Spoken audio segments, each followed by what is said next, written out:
You're listening to The Scrimmage with Daniel Hargrove and Justin Domashevitz.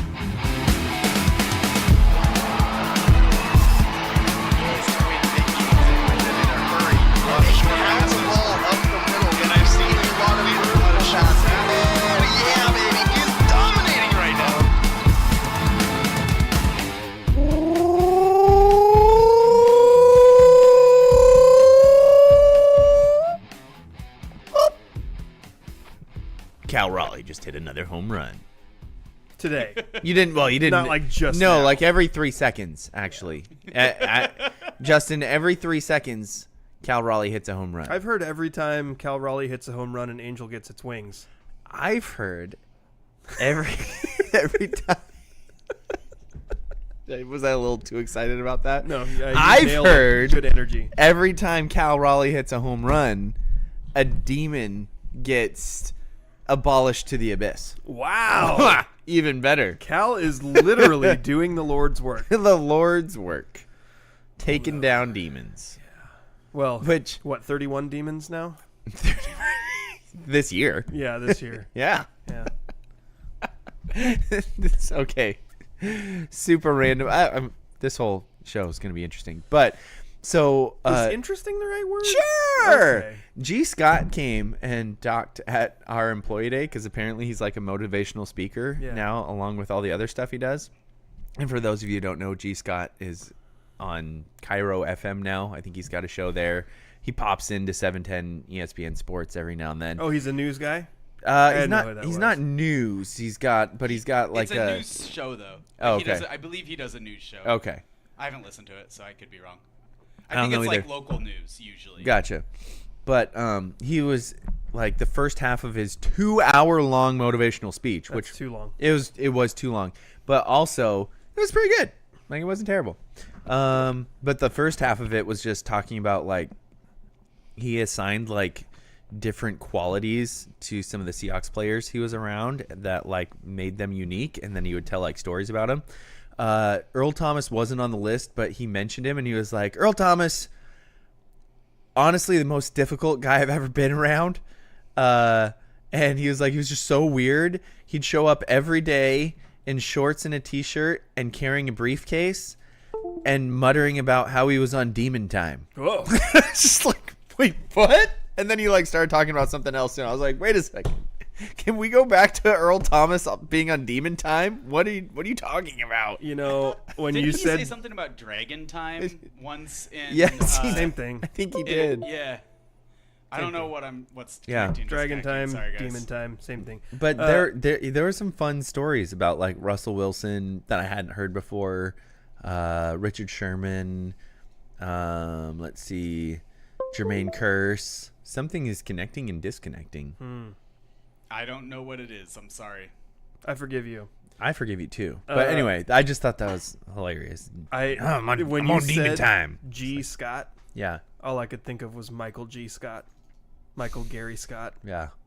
Every time I hear G. Scott, I'm like, oh, And then G! My wife It's also Scott. texted me, G. Scott? Like Michael G. Scott? Shocker. But yeah, it was interesting. Fashion's weird because he came in wearing like your grandma's old like quilt that she would have like on her bed as a jacket. Yeah. Like that's what it was. How did he and get then my it was like, grandma's quilt? I don't know. Somehow fashion companies have stolen all of the grandma quilts and turned them into jackets. And then he was wearing like corduroy pants and these weird like these shoes looked like boats. They looked like massive boats, but they were like not basketball shoes because they wouldn't be like functional as basketball shoes, but they were like airwalks. Like I'm trying to go find the picture because I don't think you guys zoomed in enough when I said, hey, G. Scott's at our employee day, because these were like the weirdest shoes I've ever seen. Oh. Yeah, they look like cruise ships. Why is the shape like that? Right? I don't understand. Why are his pants that wide at the bottom? Yeah, they were like bell-bottom corduroy pants. And then look, They're covering the shoe. I want to see more shoe. And look, like grandma's quilt. Like not quilt, but like duvet, maybe. I'm actually kind of offended by the pants, to be honest, because it's blocking me from being able to see the full shoe. More of the shoes. And the shoe is the thing that I'm like, wait a minute, Andrew, the look at front these of that shoes. looks weird. Look, yeah, it looks so weird. Look at those shoes. I feel like I could get more answers about the shoes if he was wearing different pants. Yeah. I don't know, man. You guys are shoe people. I think 90% of the shoes that you guys are like, these are awesome, look weird. So well, you know that I just like loud shoes. Yes, like that's true. I'm literally wearing bright orange shoes right now. Dude, I noticed that when you got in my car. I was like, loud? oh. They don't squeak at all, but they're bright orange. Wait, that's the bottom. Hold on a second. I'm going to turn. Bright orange shoes. Yeah. Are those orange? Orange? Yeah, they're orange, right? Andrew, those look orange? Yeah, actually, I think. Yeah, okay, yeah. I think it's like orange with like some red stripes on it. Yeah, that was there's the definitely thing. red involved in the situation here. Anyway. Yeah. So yeah. Riveting radio here. Which part of it was best, when I put my shoe up and you could only see the bottom, or that was the best? Yes, actually, the best part when Daniel was talking about a picture that he was showing to you and to me, but not to the camera. Excellent radio. I ended up showing it to the camera. I just need you guys to be informed first. Eventually. Was the thing. Oh, I thought my sister was messaging me something about our show, but she was asking me how much Chinese food cost. 5, 4, 7. What is she asking specifically? I got Chinese food for my family last night. Oh. How many people? Can I guess the price? Can we play the game? How many people? This is what. Whoa. Okay. This is what we get when Justin doesn't have a show sheet to follow. How many people were we feeding? I want to guess the price. Do you remember the price? Yes. Okay. I remember. Well, I remember the price after tip. Okay, I can calculate the tip based on how generous I believe you to be. Oh. Okay. Was it delivery or no? I picked it up. Picked it up. Okay. Picked up. Took it out. I thought I was shopping for 3+ people. Like I thought I was feeding my brother, my dad, myself, and I thought my mom might have some as well. Okay. But my dad's not eating too much right now, so I'm gonna say $78.46. Is that before or after tip? After. If you pick up, how much are you tipping? Daniel, I probably tipped too much. I like the lady. Daniel, do you always make the tip round it to an even number? I don't always, but it's if I feel like I have the time to do the math to do so, then I'll do that. And so I did. So you were ridiculously close, by the way. I'm not going to say the exact price, but like you were in between the price and the after tip. Okay. Yeah. So either you think I stiffed him on the tip or you messed up the price. What do you mind when you go pick up food? Like, okay, so there's it's not delivery. Right. It's DiGiorno. It's not someone it's not delivery, it's not DiGiorno, it's not someone serving you throughout the course of a meal. When I go do like a takeout pickup, max $5. Max. You don't believe in tipping cooks? Oh, hadn't thought about that. I think of the service. I think of the service as the thing you're tipping for. Right. So you're assuming that the cooks get paid better in general. Literally never thought of the cooks until this moment. Justin just now realized that there are cooks behind the wall. What do you mean? It's not just Star Trek and you like push a button and the food pops out. I'm pretty sure they're just microwaving the food anyway. So depends on the restaurant. I wish I could say that I was thinking about the cooks when I was leaving tips for takeout. But I have been thinking more in general lately. This is different. This is like a small business that I appreciate and I don't give too much business to. But I like the lady who owns the Chinese food place that we went to. Speed Bowls? No.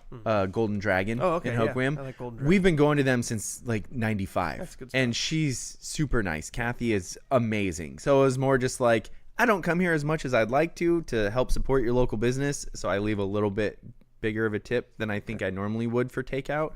But I hadn't thought about that with the takeout thing until like this last 12 months. And I'm like, why am I tipping so much for someone to just hand me food to walk out the door? Right. So, yeah. I mean, technically, why are we tipping at all? Can't they just get paid the wage that they deserve and we don't have to worry about that? Listen, if they follow through with not taxing tips, I would like to volunteer to pay large tips for, like, very cheap food. I feel like they should offer an option where if you tip $100, all your food is free. Something like that. All you can eat for $100? I just like to I could enable make that tax worth it. evasion. I was whenever gonna say possible. it's like those. It's like when you roll up to a business and they're like, "Yeah, we only take cash," and you're like, "Yeah, That's right. You I support you breaking the law, so then I don't have to." What do you tip a pizza delivery guy? Dude, it's been so long since I've gotten pizza delivery, but I think generally Where would $5-10, I think go about 5. Yeah. probably. I don't Probably remember $5. the last time I got. Dude, when was the last time Delivery I got pizza. the last time I got delivery pizza was I was probably with you. I don't remember. I'm trying to remember a time that I got delivery. I know it's happened, but I Well, can't remember. nobody a specific delivers pizza instance. out here. Oh no, we're talking about college. Oh. Like this would have Yeah. been 10 years ago or more. Dude, but even then, you know what? We never got delivery not because in there was college always 10 a years ago. deal to go get takeout. Yeah, it's always way cheaper. It's way cheaper to get go takeout. Yeah, get it. we don't get delivery. What is this delivery you speak of? Do you get delivery pizza? I mean, I don't eat pizza. Well, we don't eat pizza really No, anymore. Like, I was driving home the other day and I was like, hey, let's go get pizza. It's like a would- big joke to my wife because we can't eat what's on the pizza. I would estimate I probably get delivery pizza once about every 4 to 6 months. When, So we do it sometimes. Okay. when Hannah was living in the barn, Right. before we got married, Yeah. we got delivery. They had to get We got married before delivery at Andrew the let her barn. out of the barn. There's a real Is that Columbia? handmaiden's tale or whatever. In Elma, what's that pizza place? What? Cascade. Oh, the one That's that's the right. one that people are Yeah. always complaining about. Oh, The internet hates that place. I don't know why. I had their pizza one time. I really liked it. Hannah liked. They're not patient. So yeah, I will say that they take a while to. When you go in there, it takes a while. If you want that sausage pizza, they got to slaughter the pig. They got to. The pig is still alive when you order the pizza. That's how fresh it is. That's You how we gotta do it in grind- Elma. You got to slaughter the pig, grind the sausage. Yeah. Yeah. I want the good pizza. I'll wait for the pig to be slaughtered. Yeah. But that is, I just. I wanna know remember the that name of the pig. That's. It's Chris. Chris P. Bacon. Good old crispy bacon. We have 2 people watching us today. Is one of them Hannah? I don't know. sorry. Somebody should comment just so we know that they're real people and not like AI bots or People. something like that. Yeah. So Kevin Durant got traded to the Rockets. Dude, I think I would have been able to guess that he was playing for the Suns, Yeah. but it would have been a guess. I really I thought- asked you, who is he playing with Yeah. before? Yeah. I thought he was going to maybe end up with the Heat, but apparently Pat Riley didn't want. There was like a list of things that Pat Riley didn't want to part with, and it's all the things that the Suns would have wanted. So that's probably why that didn't happen. Is Pat Riley the star player on the Heat? No, he's their executive president or whatever. The guy who makes all the personnel The decisions. Heat don't have a star Yeah, player, the Andrew. guy that makes all the personnel decisions would be the star player. No, it's Justin. different in Miami, man. Oh, That's okay. like the one place in the league left Oh, that there's okay. an executive with enough of an ego that he trumps the wants of all the players. Oh, he trumps him. He traced. He just drops bombs on him. Yeah, he does. Too soon? No, Probably too soon. no, that's just victory. It's okay. No, he's the one. He's the reason LeBron left. Is he really? He got. Well, they took away. LeBron wanted ice cream on the plane or something, and they told him he couldn't have ice cream. Wait, on the plane. what? You guys haven't heard this story? Wait, what? That's so. It's one of then the things LeBron that, like- decided to go back to Cleveland. Your wife says choose all the squares with a crosswalk to prove that, because I said we need to prove that they're humans. Yeah. Every Yeah. picture that has a car in it. Yep. And Angel says Not a robot. check, not a robot. No, there was a story. It's one of those things that like people reported, but then anytime anyone has to make an official comment, they deny it. It was something like Okay. Pat Riley, who, if you know anything about the Miami Heat and Heat culture, it's like don't. You work out like a maniac. They measure their players' body fat percentages. Like, they want to be different than every other team in the league. They want to be like football teams. Yeah, exactly. Yeah. So LeBron, while he was there during the Big Three era, like right before his decision was being made whether he was going to re-sign or go somewhere else, there was a thing where like the team's nutritionist said no sweets on the plane. Like, so it was one of those like road games headed back to Miami, and LeBron apparently, depending on who you ask, it's either ice cream or cookies. LeBron loves his sweets, and so the people who were in charge of food always knew it's ice cream or cookies that LeBron needs something on the plane. Right. And then allegedly Pat Riley said no, they can't have that. And that was one of the factors in LeBron choosing to leave Miami. I don't think it was actually about the cookies, but more like, hey, why can't I do whatever I want kind of a thing. Yeah. And Pat Riley's because like, no, you don't get those cookies. Yeah. Or ice cream. Yeah. Man, that sounds like a tough workplace. I know. Unlike that, it reminds me of the other ice cream story in sports. Wasn't it an ice cream sandwich that like a reporter was throwing at Jesus Montero or something like, "Hey, fatty." Oh wait, I thought Jesus Montero threw an ice cream sandwich at someone else. Oh, that might have Did been. I have that backwards? I don't know. All I know is that somebody involved in Jesus Montero's altercation threw an ice cream sandwich at someone else. Ice cream sandwich. Jesus. We talked about this on the show once. Montero. Because when I did one of those Name That Mariner Stump Daniels, it was him. Yes. And that was one of the clues. All right. This is an ESPN article. It says ice cream. The title is Ice Cream Sandwich? Just Say No. Written by Jim Capel. As you might have heard, Seattle Mariners minor leaguer Jesus Montero reportedly got rather upset Thursday when a cross-checker scout allegedly had an ice cream sandwich delivered to him in the Everett AquaSox dugout during a Class A game in Boise, Idaho. Wielding both a bat and the ice cream, Montero charged the scout in the stands before eventually being restrained, according to reports. Yikes. That's amazing.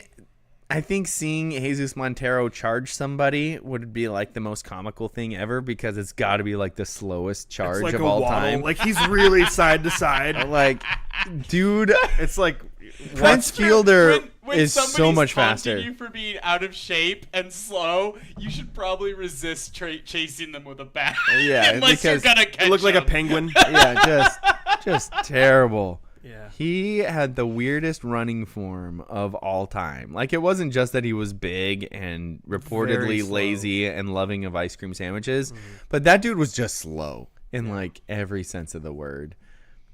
Oh, good times. What else happened, Justin? You just said that Kevin Durant. Apparently, Andrew, the NBA Finals are still going.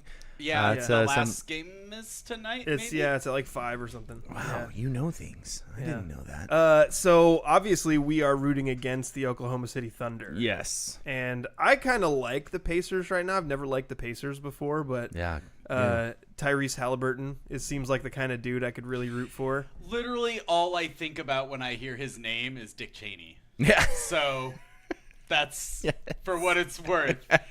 Every time I hear his name, I'm like, I wonder if they're still in Iraq. Yeah. That checks out. It's a unique name. Is it the same like family? I don't know. I don't know either. I don't know. Halliburton. No clue. Zero clue. Yeah. I do know Tyrese Halliburton seems like a real good dude. Does he? Yeah.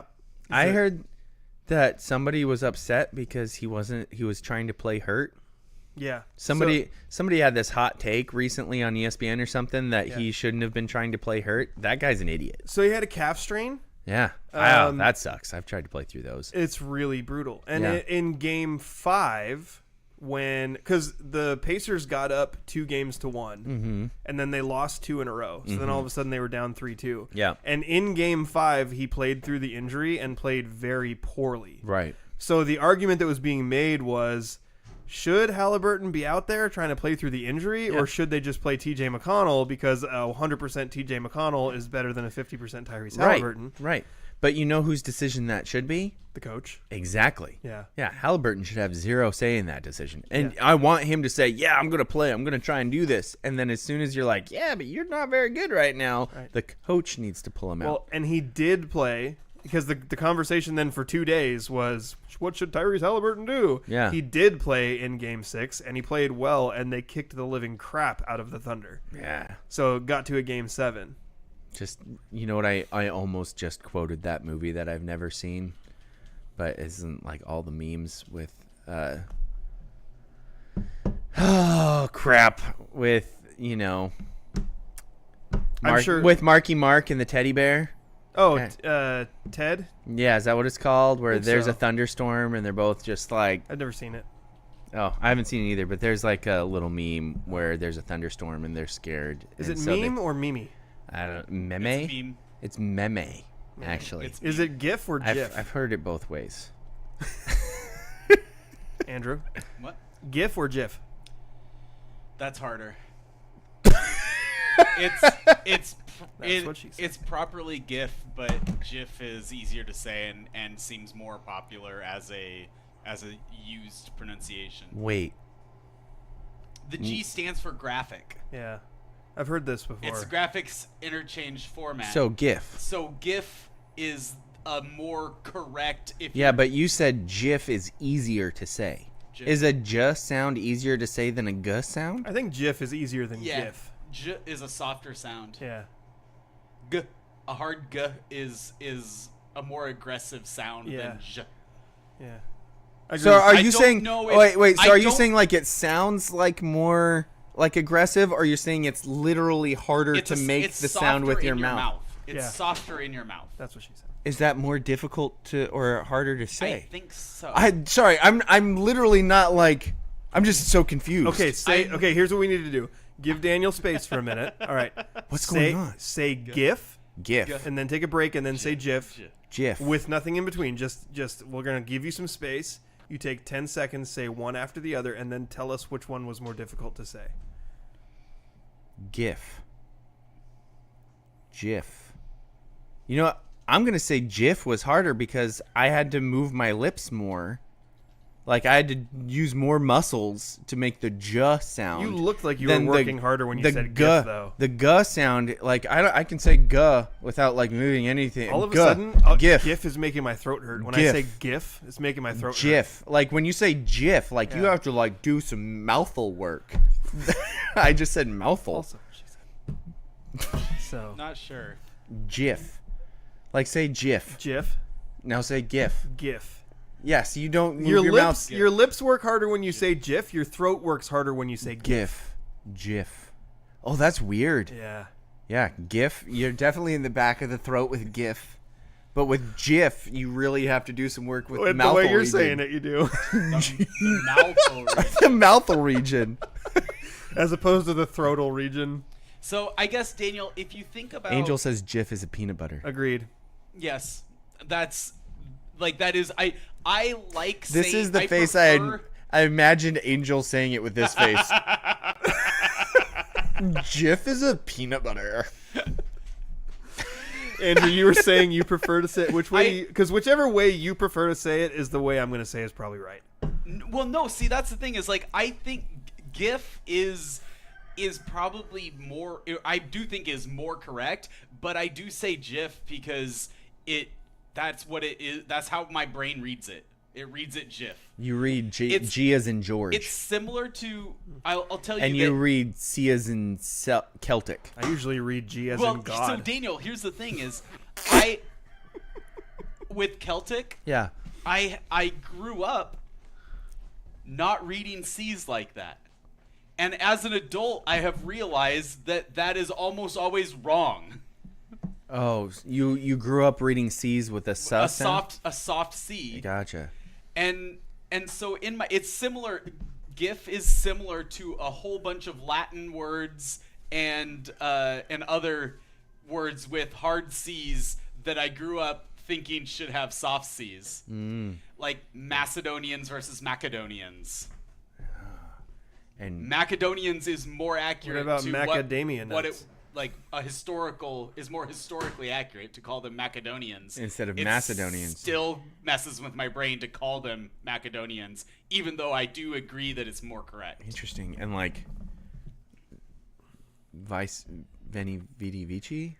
I think I also blame my dad a little bit for this because when he read Lord of the Rings out loud to us, he read all of the Elvish names with soft C's like Celeborn, and it turns out it's definitely correctly Celeborn. Gotcha. Interesting. I think when it comes to this whole GIF debate, I say GIF, but I don't feel good about it. I'm like, I always say GIF, but I feel like I should be saying GIF. Every time that's I feel pretty like much my thought. I say every time someone says GIF, I feel like they're just trying to be superior, because I feel like the more common pronunciation is GIF, and they're like, really? I think more people say GIF. Oh, really? Yeah. Andrew, what do you think? I think more people say GIF. My impression is that more people say GIF. Oh, really? But oh, crap. I'm the other one. I thought it was GIF. How do you say it? I say GIF. You say GIF? But now I'm confused. All I know is, you know how we normally just go by what Andrew says? Yeah. And while GIF, He's GIF, on the fence on this while GIF is kind of, it's a Venn diagram.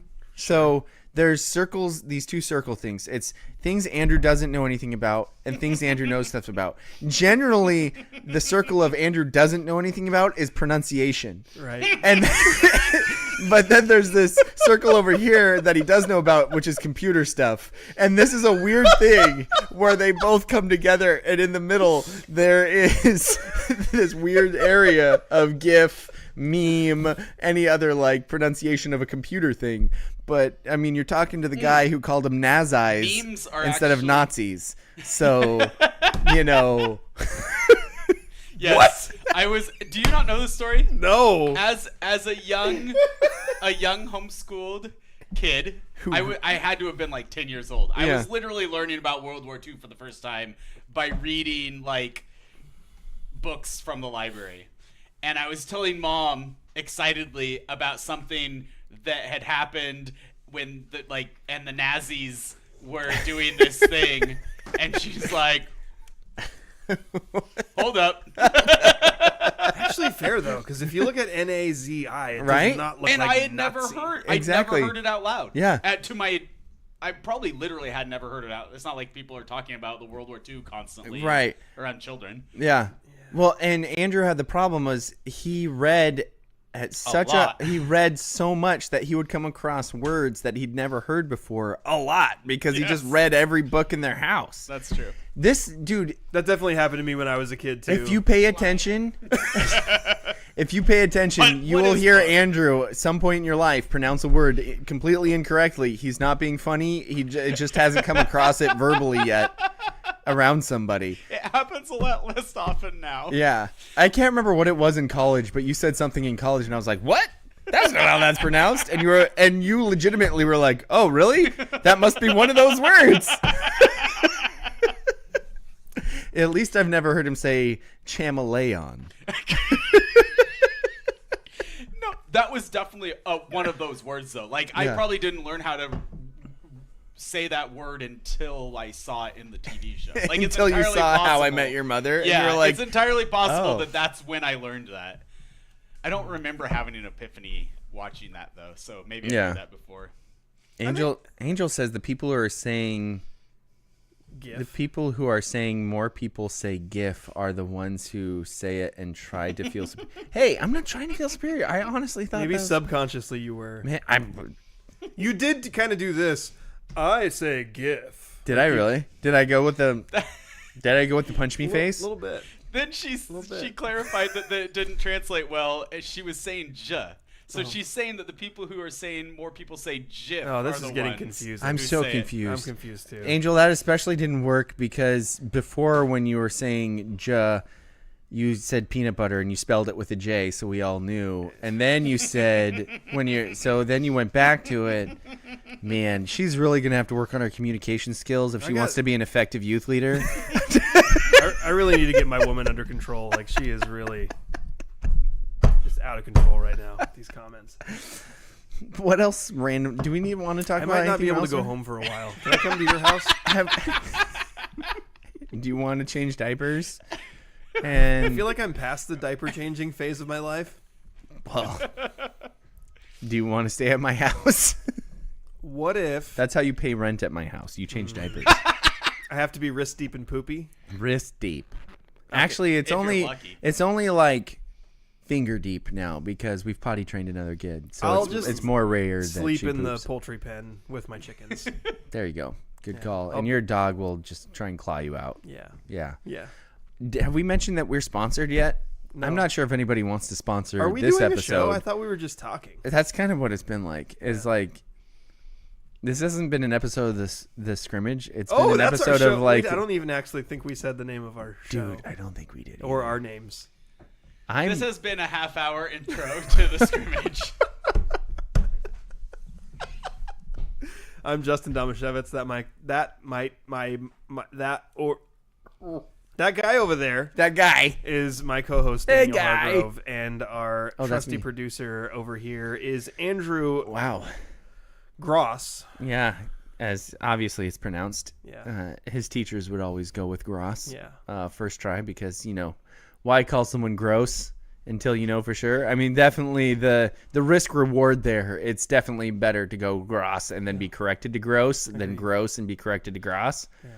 It's kind of like an AA run situation there. Jake Quellen.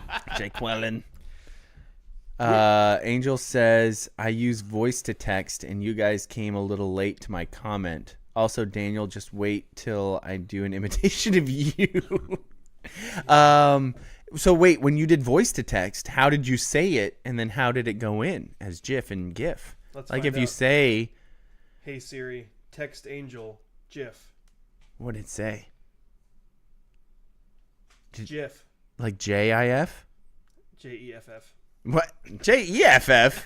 That's Hey Jeff. Siri, Jeff! text Angel, Hef. GIF. El Jefe. Or maybe Jeff. Jeff. Nope, still coming out JEFF. Oh, Okay. Now it says coming out JEFF. Now, Now it says JEFF. Say again. GIF. And Well, that's GIF. because you're literally saying J-E-F. that came out GIF. there. So it's Now GIF. it says that came out GIF. Now it says that came out. It's saying it again. And because I'm still talking. Wait, is it saying that GIF came out? I don't know. It Is got coming really. out? I'm gonna level with you. It got really confusing. It got for a really second confused there. there. The reason why our show is the way that it is I just today. took a screenshot. We're all proud of you. Now crop it and send it to someone instead of copying and texting. This Or actually copying might be a useful text. screenshot if I'm being honest. So I'm gonna send this into our group because this might come up later. Is it about GIF and GIF? No, and it's FA? about something we're going to be talking about later that I was looking at. Oh, Wait, we're are we planning ahead. actually talking about stuff today? Yeah. The reason the reason we are the way we are today is because none of us had any time to do any sort of preparation, and there's not really much going on to prepare for anyway. But Cal There's not a Raleigh lot of keeps hitting local dingers. sports. The Is there fact any that local sports? the fact that you said got a little bit. but Cal Raleigh, Ah. Hey, It's just be a great. peach. Vote for Cal. yeah, a big peach. We have a couple things to talk about locally. We have a local athlete who's going to play D1 basketball. We can break that news. Boom. And we That's a also terrible- have don't try and some view horsey that picture. news. Horsey. Oh, we do have horsey news. So let's talk about Jalyn first. Oh, you know what? Oh, yeah. We also have someone who I found out is. I'm pretty sure this is an accurate source, seeing that her brother told me, but it was after a beer league softball game, so maybe I should take it with a grain of salt. Okay.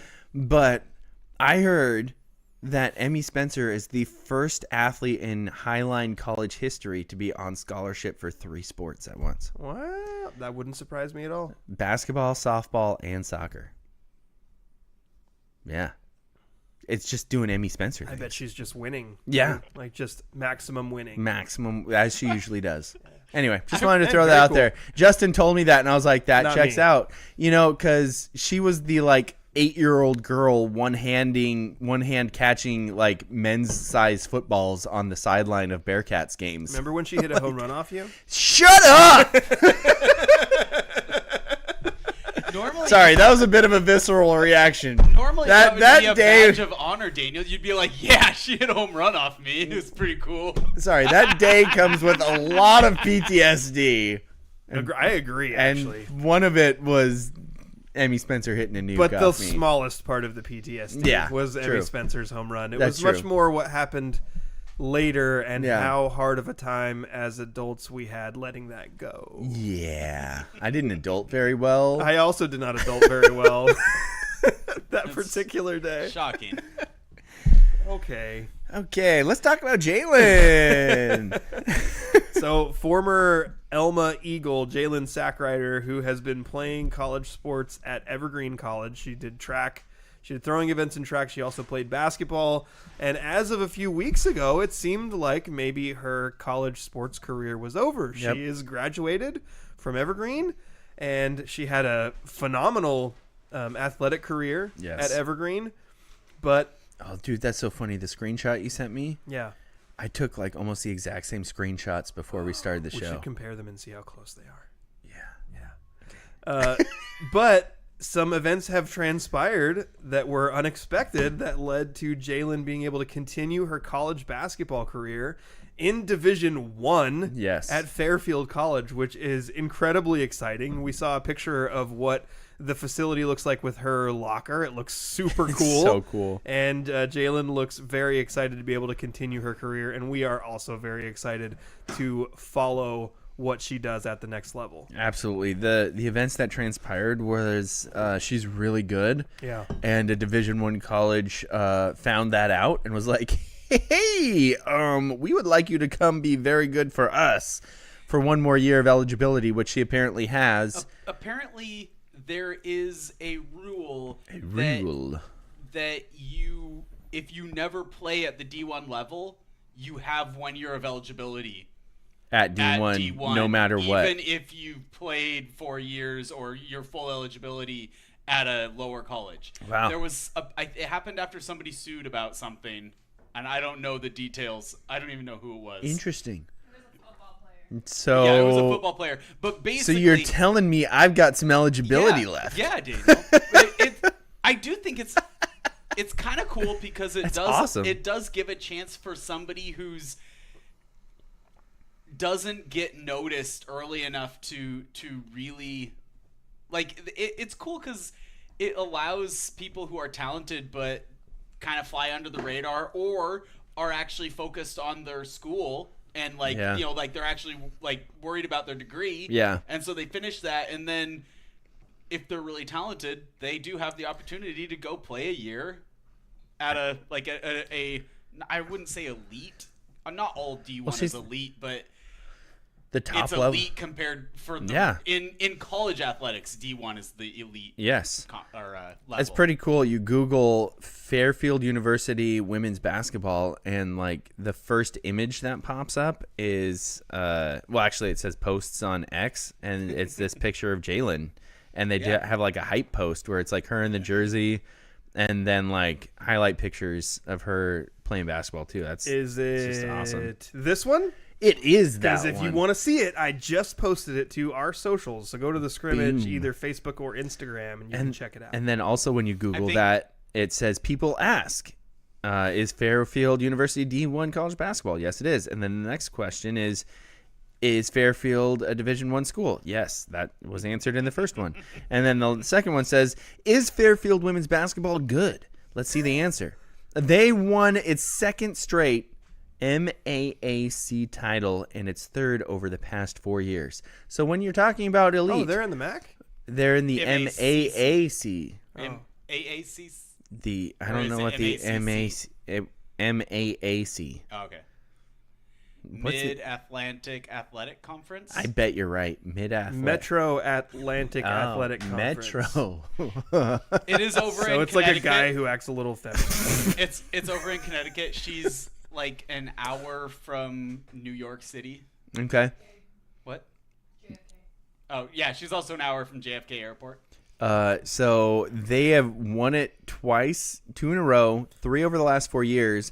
And am I right that they have an automatic bid? Like if you win it, this is the conference that Iona is in. Yeah. Like so They've played in the NCAA tournament. St. Peter's, dude. So this is a big time. Yeah. This is a big time women's basketball for sure. program. This is a major conference. It's a major. I mean, it's not a Big 5 conference. It's not a big or Big 4 now. Big power 3 or whatever. Is that the a number wait, keeps is that a shrinking. football thing, or is that? It mostly is. It's I feel mostly like basketball is they talk about. You're right, because the Big East is different in basketball. Yeah, you're right. That's Andrew, a good point. you're right. What Yeah, is good the call. thing that they talk about in basketball though? Like quad something.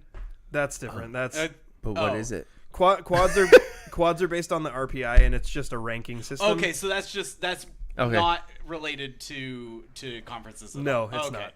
Okay. But yeah. So they're really good. So she has a chance to go play for a real good school. Yeah, We And could she see her on deserves it. national TV next year. that would be dope.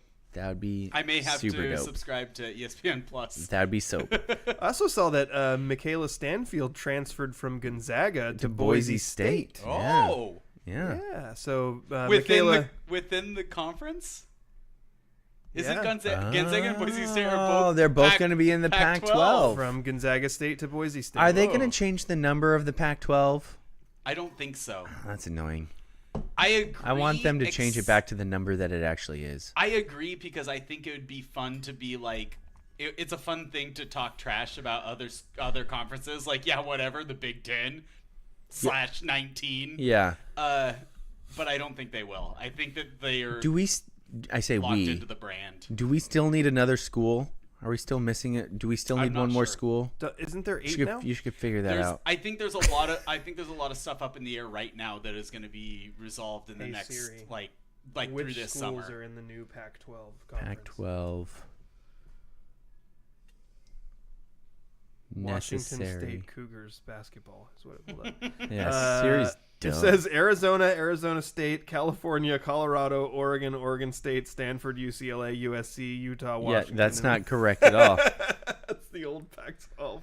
Come on, Siri, get with the times. Pac-12. This says the Pac-12 needed at least 2 more members in all sports to reach the 8 required to be recognized conference with access to NCAA championships and college football playoff in 2026. So they just need to get to 8. Oregon State, Washington State, Boise State, Colorado State, Fresno State, San Diego State, Utah State, and Gonzaga State.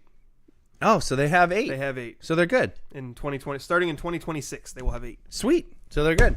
With the addition of Gonzaga State. Yeah. They just need Gonzaga to add State on there, or else they'll feel all by themselves and like a bunch of losers. Oh, well, although it says Gonzaga will be a member for all Gonzaga sports is a except non-football football. program. Oh, so do they So need they another we football do school? We The do Pac-12 need one more football member. school. Does Gonzaga play football? I don't believe so. So that's They why could they just need have another. Gonzaga Prep, their high Yes. school team play in I like this plan. the D1 college Yeah, football. make private. That's the solution. They make the private schools of Washington play Texas football State- instead. Well, we is- hate privates. Texas State is currently a front runner to become the 8th football member. Of course, they looked at all the colleges that were kind of smaller that have state in the title. Yep. But they mean- needed Texas Tech, as Justin is wearing his new Texas Tech. Very cool new Red Raiders jersey. Thank you, Yes, Daniel. you're welcome. Thank you, Ross. Not the store, just some dude. But you just met him on the street. Hey, buddy, cool shirt. He Can was I buy actually- it off you? What's your name? He was It's actually- Ross. There could be some stains on there that you'll find later. I've heard some other news about local. I don't know if it's able to share. I'll talk to you Okay. guys about it Okay. afterwards. I did But see, although posted publicly, that Micah Schroeder got an offer from the University of Puget Sound, Ooh, which is exciting. yeah. I don't know if that is one of his ultimate, Wait. I don't know what his list would be. I don't know. Oh, so he'd be one of your son's teammates. Yeah, then. he would be. That Yep. would be cool. It's still, I feel, early. Like, there could still be a lot more offers rolling in for Micah. He certainly is the type of athlete that should be getting the type of football player that should be getting offers from multiple schools. Right. Was Micah a senior this year or a junior? Junior. Yeah, so he's got another year. So Yeah. he's still so early in the recruiting process. Yeah, UPS is trying to get in on that early. Yeah, usually it's Pacific University that's trying to jump on guys early. Really? If he's got an dogpile offer on people? now, he's going to probably have double digits by the time all is said and done. That checks out. Congratulations to Micah. Nice to see he's getting the ball rolling. Mm-hmm. And it would be really cool. Like selfishly, I would love it if he played at Dude. University of Puget Sound. I could Yeah. watch I him think play he the should same go as my somewhere on son. the East Coast to dive. He's going to just go into diving. Yeah, Micah. Andrew doesn't mean like literally just dive. He means compete in like diving Yes. competitions because he Yes. did that in high school. And I say on the East Coast because, as far as I know, high level college swimming is pretty much an East Coast thing. Sounds It very was biased. when I was in. It was like it's like lacrosse. Like there's no high level lacrosse on the West Coast. That's true. That's true. That's because it's dumb. Don't tell Kenny Wakefield I said that, but it is. I don't know why, but there's some rift between rugby players and lacrosse players. Well, at WSU it was because we shared resources. And they were snooty. And because sticks. it's like two kind of obscure sports on the West Coast that Yeah. people are just like, yeah, that's true. Yeah, rugby's kind of yeah. If you want to play high level rugby, West Coast outside of Central Washington University, which is super random, by the way. But if we're being honest, like, wouldn't you UCLA is think good too? I think. Was it UCLA or Cal? I'll look. people who enjoy rugby would probably I don't enjoy know. lacrosse and vice versa, right? They're very different sports. They are One's both one of those physical, net though. sports. They are both physical. Is lacrosse really physical? Though. Men's lacrosse is pretty physical. I mean, it looked I'm pretty pretty physical sure- in Archer. Pretty sure they just whack people with sticks a little bit. they That have- sounds they have physical. sticks. Yeah, well, I would put hockey, lacrosse, and rugby all in the category of like more physical you know what? than is appropriate for like mainstream American Hockey culture. is above those other two. I'm sorry. I'm when just you gonna- when the basis of your sport is I glide around on swords. Justin, butcher knives. I'm not trying to. I'm just saying that they all share the fact that they are too violent for mainstream American culture. If it makes you feel better to put rugby in the same category as hockey, you go right ahead, my dude. I'm just going to throw this out there. You're not allowed to tackle in lacrosse, and you're running around on the field. I've never understood that sport. I'm just going to get the ball and run circles around people for an hour and then go score. Like, can't be that hard. Nobody can tackle you. You know what? Literally, Perpetually- Daniel's literally never played. Perpetually. The Daniel Hargrove motto is, hold on, I'm going to make the face. There you go. I could do that. It doesn't matter what the thing is. The Daniel Hargrove motto is, I could do that. I can do that. That can't be that hard. It says not all lacrosse body checks are allowed. Checking an opponent from behind or below the waist is illegal. You can't check the head or legs. So you can only check the chest There's a and lot stomach. of can't there. and Right? I feel like it should be aren't supposed to. Yeah, and it says, yeah, good point. And it says legal checking is only allowed when the opponent has the ball or is within 3 yards of the ball. Whoa. So if you're close to the ball, you can get checked. blindsided? There's Oh, a I don't know ball? if there's blindsided because it says you can't do it from behind. From the side would still be not on what I the heard. side. And you also can't do it below the waist or in the head not or what I neck. heard. No, yeah. So, What a pathetic sport. right? Like, I'm joking. literally, How about some horsey news? I want horsey news. Okay, Now that so- I found out that I could play lacrosse. You No, I'm just kidding. absolutely, like, if you played lacrosse, you would, hey, you just found out you have college eligibility. Yeah, there we go. I could Yeah. go play for Duke. Sorry, that's the only lacrosse team I've ever heard of before, but wasn't that for bad reasons? Like, weren't they like, Gosh. weren't they all doing like terrible stuff? It That's actually- maybe that's why I think it lacrosse players becomes are a all complicated terrible. story Because the only time I've heard of it is the Duke lacrosse team was accused of doing some horrible stuff, and then Did it all come out as not true? It turned out to be fake. Yeah. Oh, and yet perception is reality. I didn't hear the follow up, Yeah. so in my head, Duke lacrosse is dirty. So have you ever watched the show The Unbreakable Kimmy Schmidt? A little bit. Okay, yeah, so yeah. there's the Snyder family in that, and they're supposed to be like these elitist, rich, awful people. Don't they own the Redskins? They own the Redskins. Yeah. They named one of their sons Duke Lacrosse Snyder, and they're supposed to be like the representation of what horrible elitism is. I believe one of them says on that show, "I'm the best at sex. I always win."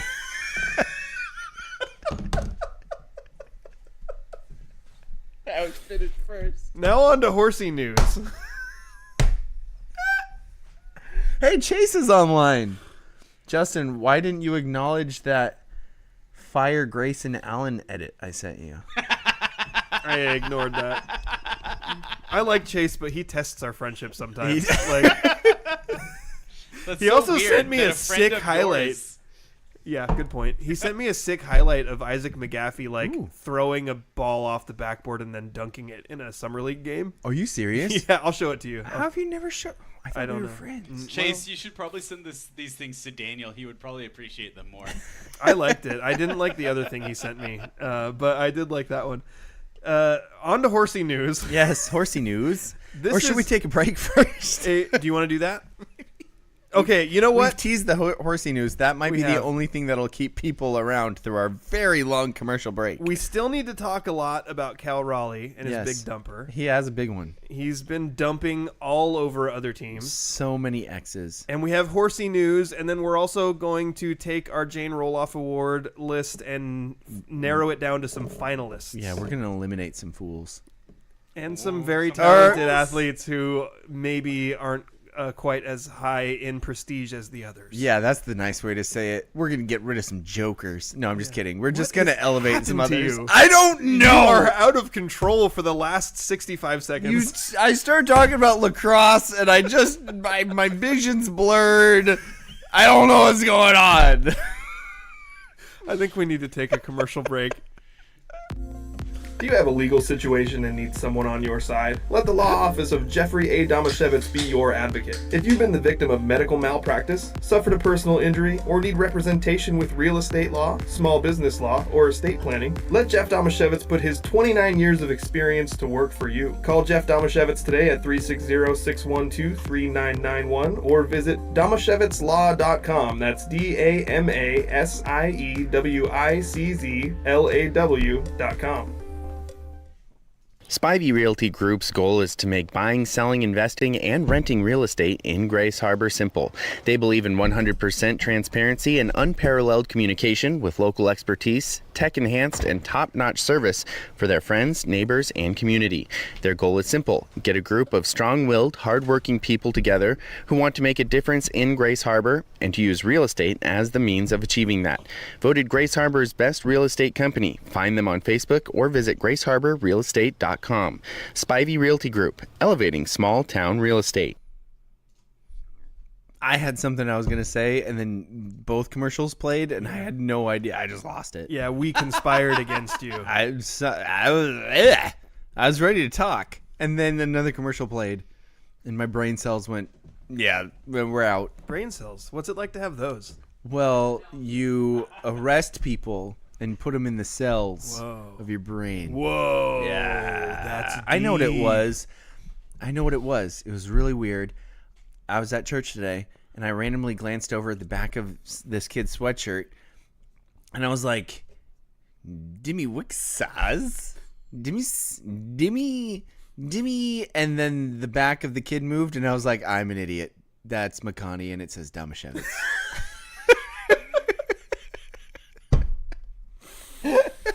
Yeah. Fair, though. It does kind of look like that. Because the shirt wrinkled a little It's bit, also- that's and it my- looked like an eye, and I was like, my sweatshirt. Dimmy Wikes. My 16 or almost 16-year-old son now Where's your clothes? goes to the laundry pile and then just grabs whatever the first thing he sees is and wears it. That So checks out. About 50% of the time, it's my clothes. Yeah. Every once in a while, he wears his mom's T-shirts. He wore a Rose Apothecary T-shirt a couple of weeks ago. What's an apothecary? It's from the Creek. Have you ever watched that show, The Creek? The Creek? Well, no, it just has a bad name. Yeah. Oh, you're talking about that creek. Yeah. Isn't that like a super popular show? Yeah, it's pretty good. I've never watched it, but It's pretty funny. everybody says it's hilarious, Yeah. and so it's one of those things where everybody likes it so much that I'm like, yeah, I'm not gonna follow the crowd and watch that. Yeah, who would Because everybody else watches who it. would want to watch something that's people universally agree is good? Well, I watched a couple of episodes and I was like, yeah, it seems like it's trying too hard. And so I was honestly like, I can see why the common folk would like this, but really it's just, Can I tell you something Pandering. about yourself? Jeff. I'm walking right into whatever you're about to say. Sometimes when people recommend things to you, you don't want to like them. That's- and so you go into it with a bad attitude. I will say that show. That's not how I was expecting you to deliver that, and I'm frustrated. That show is in the same category as Always Sunny in Philadelphia for me. It's very funny. Very, very funny. It's well written. I don't like the characters. They're awful. Maybe people, that's what and it I is. don't like them. Maybe that might be what it is, because I watched a couple of episodes and there wasn't anybody that I was like, I can get behind that person. And so, like, you're right. Always Sunny, you hate everybody. They're all awful people. But Yeah. in the creek, It's I love their hilarious. clips. I It love is Always Sunny clips. Super funny. Yeah. But they're all awful people, and I don't like watching the show because while I'm laughing, I hate all of them. I've never watched Always Sunny. I love the clips. Again, I've never watched the show, so I couldn't speak to the comparison here. Right. But in the creek, the whole show is about them being horrible people who become better people over This the is course of true. several years. Okay. Oh, they become better. Yeah. Okay, Okay. so there's growth. Yes. So I don't think The Always show Sunny is a redemption arc for I their thi- family. I think Always Sunny is a regression. Yeah. Like It- they just get worse. It's also worth pointing out that I love Arrested Development, and Arrested Development That's a good is point. absolutely a show about Yeah. 100% horrible people. That's Yeah. true. I Yes. feel like they're a little bit more cartoony horrible, which makes me enjoy it. Yeah, that Like, checks out. I also love Arrested Development. That's a Yeah. good show. But you do like his son. He's Oh, George Michael? Kind of. He has moments too where Yeah, it's that's kind of true. like, just, kind of in love with your cousin. It's kind of weird. yeah. But then he finds out it might not be his two cousin. texts there. That's about the creek. Oh, say is it that out why I loud. don't like it? Is that why I don't like it? I don't know. It might be, but I don't want I to say do. it out I loud, do enjoy their homes.com commercials. but- Yeah. They are hilarious. The characters are brilliantly written and very, very funny. I also think it's really funny that their homes.com is the best.com commercials have convinced an entire generation of viewers that it's illegal to say something is the best in a commercial when that is just patently not true, and people say they're the best all the time in commercials. But yeah, you can totally say that. Yeah. Well, every show is the #1 show in America. Exactly. Yeah. Arrested Development seasons 1 through 3 are amazing. The 2 newer ones aren't. Wait, there's 2 newer ones? Yeah, there are. I think we've only watched the one newer one. I didn't know there But- was another new one. But I agree with him Yeah. about that. Like, Daniel and I watched the first newer one, and it was, It was okay. that's how I feel. Well, they But the approached first that 1 through one in 3 a were very amazing. unique way. That's true. That's 100%. true, too. Yep. And actually, I thought that helped it. Like, I would have liked it worse if the same stuff were happening, but it wasn't at least presented in an interesting, fun, like, you kind of have to watch it again to get it. Yeah, way. that's true. That's true. Absolutely. So on to horsey news. Yeah, horsey news. This is a former athlete of the week on this show with some more horsey accomplishments. So congratulations to Ava Talley of Elma, who won the, bringing home cool hardware from the PNWIC 2025. She was the reserved champion in reining and the reserved champion in breakaway. It looks like silver medals in both of those competitions at I'm going to assume PNW is Pacific Northwest Championships. I think you said all that right. Hannah nodded her head. Okay, great. So Ava has been, I don't remember if it was last year or the year before, but she had won Athlete of the Week at least once, maybe twice, as a horsey person. Yep. Who does things that most of us in this room didn't understand until we watched the video that Hannah showed us of the horsey things that they were doing. Yep. And it's pretty cool. Absolutely. And she does it at a really high level. Can't elaborate on it any more than that, but I do know that Ava is very good at what she does. So congratulations to Ava Talley on your horsey accomplishments. Is she our athlete of the week, or do we have anybody else? Well, it was either going to be her or Jalyn. Jalyn. I feel like there is somebody else.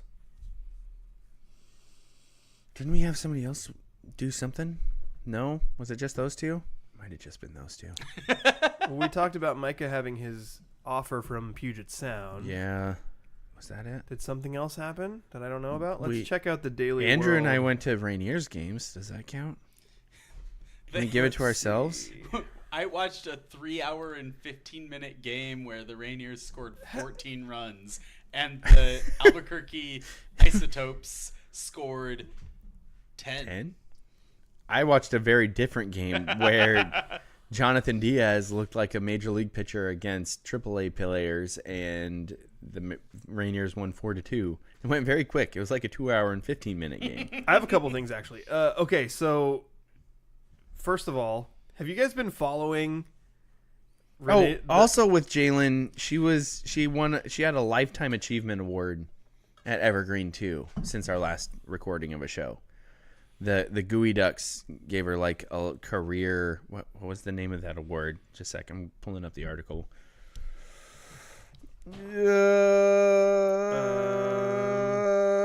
Also Caleb Ames won the Career Achievement Award. Okay, that's what it is. Because that's like just being good at stuff for a long time. Yeah, for the whole career. The whole career. The Caleb Career Achievement Ames Award goes to a graduating athlete or an athlete who has been awarded a degree from Evergreen. The award honors their outstanding contributions and accomplishment throughout their athletic career. And Jalyn won that from Evergreen. Congratulations, Jalyn. So just another Total thing. boss. Yeah. Jalyn Sackrider. And yet her highest accomplishment, as we all know, is she is a former Scrimmage Athlete of the Week. Correct. Yeah. Also, Caleb Ames won some kind of Athlete of the Year thing at Grays Harbor College. Oh, really? Can't elaborate on it Nice. any more than that, but there's a picture of him with a certificate. I think also newsworthy. Is it laminated? And probably. Newsworthy is Doug Farmer being the new athletic director at Aberdeen High School. In the John Crabb, who was the athletic director there before, is moving to Alaska, leaving, and Doug guy. Farmer. I'm wearing an Alaska shirt. A familiar name for people who have been around the local sports scene for the last couple decades. He used to be the sports director at Aberdeen Parks and Rec. Yeah. He was the interim head basketball coach at Monty. He's been around local sports for a long time. His son's was the basketball coach for the last part of the year. Do you think is he going to be the new one? He is the head boys varsity basketball coach for Monty as well. But have you guys been noticing the Renasia Burtonshaw stuff? She's real fast. Every time she turned around, she was getting honored in a different way. I think she got honored by city council. Didn't they make a day for her? Or No, something like week. They They proclaimed. She got a whole. She got a whole They week. proclaimed the week of June 13th or June 9th through 13th to be Renasia Burtonshaw week. That's Dude, awesome. that's That is ridiculous. super cool. That's almost as cool as an Athlete of the I Week. really felt like every time I pulled up Facebook, there was another, this place honors Renasia Burtonshaw. This place honors Renasia Burtonshaw. That's nuts. She's and then it made me feel like, well, we gave her Athlete of the Week, but obviously that's well, the best one. I'm just gonna say these people aren't really. They're kind of blowing their load a little bit because she's a freshman. She's only a freshman. Like, she's gonna do this 3 more times, and they're not gonna know what to. She's gonna have an entire year named after when she's done. That'll be freaking awesome. Like, we at least waited for. Wait, hold on. It'll be 28. Is that her graduation year? 5, 6, 7, 8. Yeah. So 2028 is the year of Renasia Burtonshaw. Yes. I mean, we at least waited till Jane Roloff graduated before we named an award after her. Like, holy crap, slow your roll. Like, where was Jane Roloff week last year? She had multiple state championships, She and didn't I didn't stop running long enough to accept it. to accept an award. So they're just like, yeah, we couldn't reach her because she won't stop running. Like, isn't this a little weird? Like, am I wrong? This didn't happen last year, did it? It's more impressive when it's a freshman doing it. Yes, I think that's. but it was only one event, as opposed to 4. I'm not arguing with you. I'm just trying to explain why Andrew, it's you're capturing arguing with me.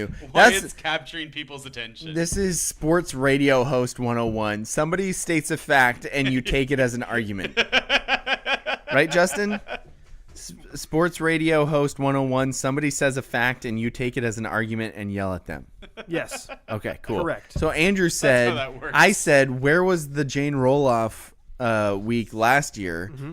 She actually won multiple state events. Didn't hear about that. This year, Hoquiam, the city of Hoquiam, saying an entire week is Renasia Burtonshaw after one win as a freshman.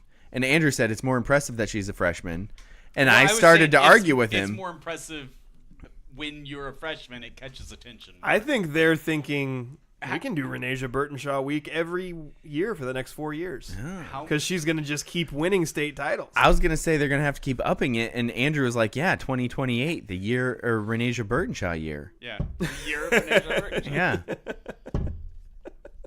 But they just named the town after her. Exactly. It's not Hoquiam anymore. It's It's Renasiaville. Renasiaville.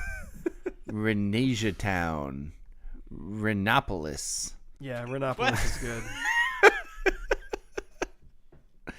So anyway, Ava Talley, Athlete of the Week? Yeah.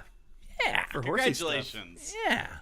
You don't have a week named after you, but you know what? Prove it. We will Okay? name this week. I will officially I decree decree. this week from June 16th. You get a longer week than Renasia did. From June 16th through the 22nd. It ends today. Sorry, you didn't know about it at the beginning. It is officially Ava Talley week. Decree. Are we a The democracy week here? ending June 22nd. Or are ends you today. are you the dictator? Are you the king, Justin? What kind of tater? You know what kind of tater. Not the tasty kind. Are you the king? Are you decreeing? Justin, no kings, man. Kingsman? I thought we were supposed to vote. I was going to second it. I was all ready to second it. I motion and that we make then I it- realized it was a decree. I motion that we enact Ava Talley week. Second. Third. Oh.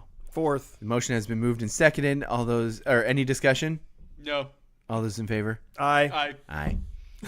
Obvious majority motion passes. Thank you for making this democratic. I appreciate that. Somebody has to keep us in line. Yeah, here. geez, just decreeing stuff over here. Gosh. The best is when it's Get obvious. behind me, peasant! The best is when it obviously doesn't win, but you go obvious majority motion passes. Yes. I'm in for that.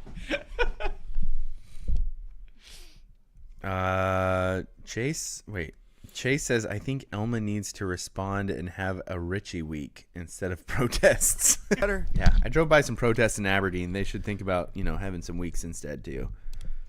Be good. Maybe a Henry Nelson week. Maybe he should dive at the finish line. Ooh. Did you guys see that highlight I sent you, by the way? I did, yeah. You gotta dive at the finish line, man. Apparently it works. Pretty crazy. All right, Justin. It's time to whittle down. Did he dive, or did he go so all out that when he hit the finish line? Are you talking about the highlight I his- sent you? His legs stopped. Yeah. That was a 'Cause he girls' went race. head So is she. first. Oh, really? I think so. Yeah, Oh, it was a okay. women's race. So I'm it was a sorry. she dove. Yeah. I- That's why I was confused because I was like, I well, did- Henry I did didn't watch it. dive and I we did- hadn't seen the video. I did watch that, the video you sent. I did think that it looked like they It was almost more- just lost, like their feet stopped working, and I And was so they just wondering fell forward. Whether it was actually a dive or whether they just ran so hard through the tape that the second they hit the tape, or maybe a little bit before they hit the tape, fell over, their legs couldn't go.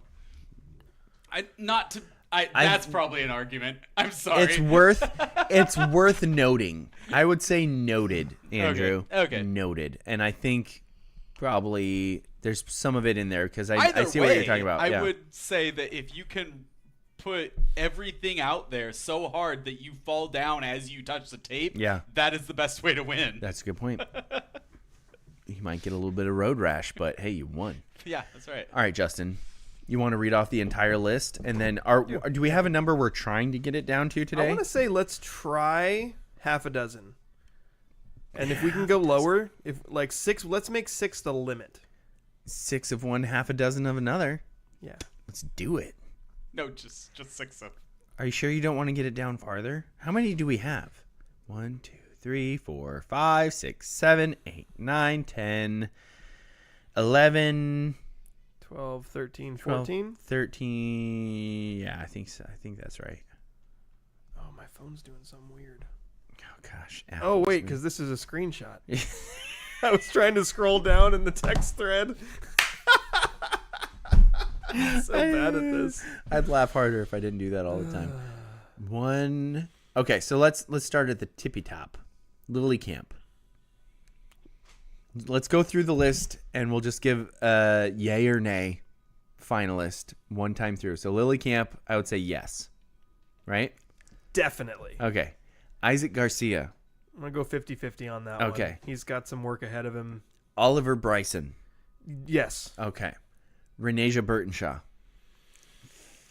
It's the multi-sport aspect of it. Like, she's good at other sports, but track was the only one she really excelled in. And also, I think she's going to be a way bigger part of what happens in the other sports as she gets older. Oh, yeah. So I'm going to say probably... Wait, what's she do in the fall? Doesn't she play soccer? I don't know. Anyway, we would need to dig deeper on that. Maybe she doesn't do anything in the fall. Watched her play basketball, though. Yep. She's got a lot of potential. Okay. Felix Romero. Yes. Colton Grubb. No grubs. Caden Grubb. No grubs. No grubs. Haley Schweppe. I think that's I'm going to put a 50-50 on that one. Haley has an interesting and compelling case, partly because of the school records that she has. Good call. Good call. Frank Roberts. Elma. Potentially on that one, but not a. Can you remind me of Frank? He's a runner. Okay. Yeah. Mia Monroe, also from Elma. I'm going to go. That's another one where I'm like 50-50 on. Yeah. Can you remind me of Mia? Softball. I will go back to the message that I got from the person who nominated her, but multiple sports where she was a big contributor on. You know who I just thought of that it's not on the list? Didn't Olivia? Was it Olivia? Moore. Didn't she win? She did not win state for golf this year. She won state for golf last year. Okay, gotcha. Yeah. Let's see. Cody Strozik. So Cody from Willapa Valley, actually just played in the Earl Barden Football Classic, the All-State game, East-West game, the one that my son and some of his teammates played in last year. He played in that game for Willapa Valley, and from Montesano, Marcus Hale and Mason Rasmussen played in that game as well. But Cody was an all-league football player and also won the state title in javelin during track season. Okay. So this is one where I think he probably needs to be included. Yes, I think he's probably on the list. Let's go Henry Nelson. I kind of go both ways on that one. It's just tough because had he won the state title, it would be a no-brainer that he's there. But some jerkwad decided to dive at the finish line. We still need to find the video of that, by the way. We also had, I know not listed here in this screenshot, but why I was trying to scroll down on the text thread was because we had Micah Schroeder and Zeke Olson. Yep, I was going to mention this list as well. Micah and Zeke. Yeah. And then also, I had a different screenshot than you, is what I realized. Yeah. Because Isaac McGaffey was nominated. Isaac McGaffey was nominated as well. Fair. Isaac, man, he was a junior this year, but he was great across 3 sports, I believe. I think he Football, played football, baseball, and basketball. Baseball, yeah. And he was all league, I think, in all three. Yeah. So definitely. Yeah. So right now. He's probably got at least one MVP award in his future, I would imagine. Yeah. And he was our scrimmage. When he was nominated, it was listed that he was the all-league defensive MVP. That's a good point. From the scrimmage. Ooh, do you get extra weight? I was gonna say you might get extra points just because of how self-indulgent that is for us. Yes. Yeah. Okay, so on our first run through, we've narrowed it down. We've listed, I think there was 4 for sure's on there. Right. There was Lily. McGaffey. No, Lily. Sorry, yeah, Lily. Yep. Oliver Bryson. Yep. Strozik. Yep. And Felix Romero. Oh, Felix. And so we have 5 in McGaffey. And then I think. So who's going to be the last of our finalists? I would probably go Haley Schweppe. I think so. I think it's between Haley and Renasia. Yeah. For the last of our finalists. And it's tough with Haley because she was the state champ in cross country, and she did get on the podium in track, but she didn't win state titles in track. I would lean Schweppe as well in this for the better year in total because she was the state champ. Renasia also a state champ, but I think the injury that kept Renasia out of competing at multiple state events kind of hurts her in this. Right. So I think that's where I would lean Haley Schweppe as well in this discussion. So let me run through the list for Haley. And again, she is a sophomore, so she's also got a lot ahead of her too. But in cross country, she was the league champion. She's been a 2-time district champion. She was the state champion, and she is the school record holder in cross country at state. In track and field, she was the league champion and the district champion in the 800, 1600, and 3200. At state, she took 3rd in the 800, 7th in the 16, and 13th in the 32, and she holds the school record for all 3 of those races. Yeah. So I think by just the stacking of accolades, I think Haley is probably... Yeah, she's a stackolator. Yeah. So I think Haley would probably be our 6th if it were up to me. And it's tough too because we're leaving some really gosh darn good athletes like that. Yeah. Micah Schroeder. Yeah. Like he's luckily the kid's got a senior season ahead of him. That is a heck of an athlete. Not being on this list. Isaac Garcia. Mm-hmm. Heck of an athlete. Not being on this list. Isaac is an excellent basketball player, and he's got a lot of good stuff ahead of him in track too. Tons. So I think next year we could be looking at a lot of the same kids. Yeah. No grubs, but a lot of the same kids being on this list of the Roloff Award finalists. Let's talk about the finalists a little bit more. So Lily Camp. Yeah. Multisport MVP. State champ in a team sport in softball. Yeah. But she played, I think we'd all agree that the pitcher in fast pitch carries a lot more weight to it. And yet she didn't just do it with her arm. She also did it with her bat. Yeah. She dominated the state tournament. Absolutely dominated. In 2A. Yeah. In a high division. Oliver Bryson, state champ in wrestling. Mm-hmm. Extremely hard to do. Mm-hmm. And also podiumed in hurdles. Hurdles. I think 4th place, 3rd or 4th place in state in hurdles. Mm-hmm. So we have 2 state champs. Felix Romero, no state champs, but just 2nd in state in wrestling. Production. Yeah, second in state in wrestling. And the guy that he lost to from Zilla was just an absolute freak. One of those Eric Schmidtke guys. Yeah, like never loses. Yeah. And I think Felix, Yeah, I think Schmidtke lost one bout his freshman year and then never lost again. Yeah. And I'm pretty sure the Zilla dude is pretty much the same thing. Imitate his voice so bad. Dude. But I'm not going to. Dude, he was in my German class and it was the first time I ever heard him speak and I was shocked. Well, that guy is a absolute tank of a human. Yeah. Just so strong. Massive. Voice didn't match. No. And to hear it speak German was just a whole nother thing. And then my German teacher found out that his parents were fluent German. Okay. And normally that'd be a good thing. Yeah. But as you know, the language teacher at Grace Harbor for a long time, Yasik, was kind of a jerk. So he was like, aha, I'm going to tease you about that because you get all the answers when you want it. And so we were like, dude, the one person in our class who can keep up with you and you're like making fun of him. But yeah. Eric, by the way, also a great soccer player. He used to play soccer with me while playing football for Aberdeen High School. So he would go be the fullback for Aberdeen High School and on Friday night. And then Saturday morning would play rec soccer with us, and it was the coolest thing. And he wasn't playing corner and wide receiver in football. He was a fullback and a linebacker. Like show up with bruises all over him, and he'd be like, "Yeah, my coaches don't really want me to, play soccer." And we're like, "Who cares? Keep playing." That guy was so tough, man. He was awesome, like just the toughest.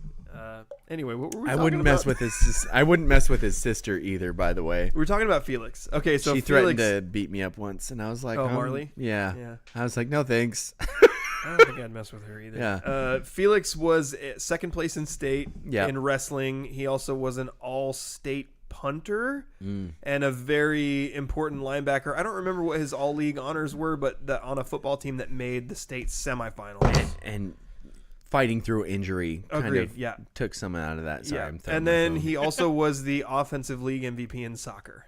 Right. Oh, I didn't hear the final award there. Yeah, That's he was nice. the offensive league MVP in Yeah. soccer. So Felix across those You know- three sports, just high accolades. Just- Why can't you hold on to your phone? What is happening right now? I don't know. I'm playing with the case and I'm just flipping it everywhere. Felix, you might be able to say he's a little bit of a Renaissance man. You might, but Yeah. are we encroaching on Mateo's? Maybe. territory? Felix Romero, Mateo Sanchez. The names, Romero, Mateo. Never Moving mind. on. Yeah.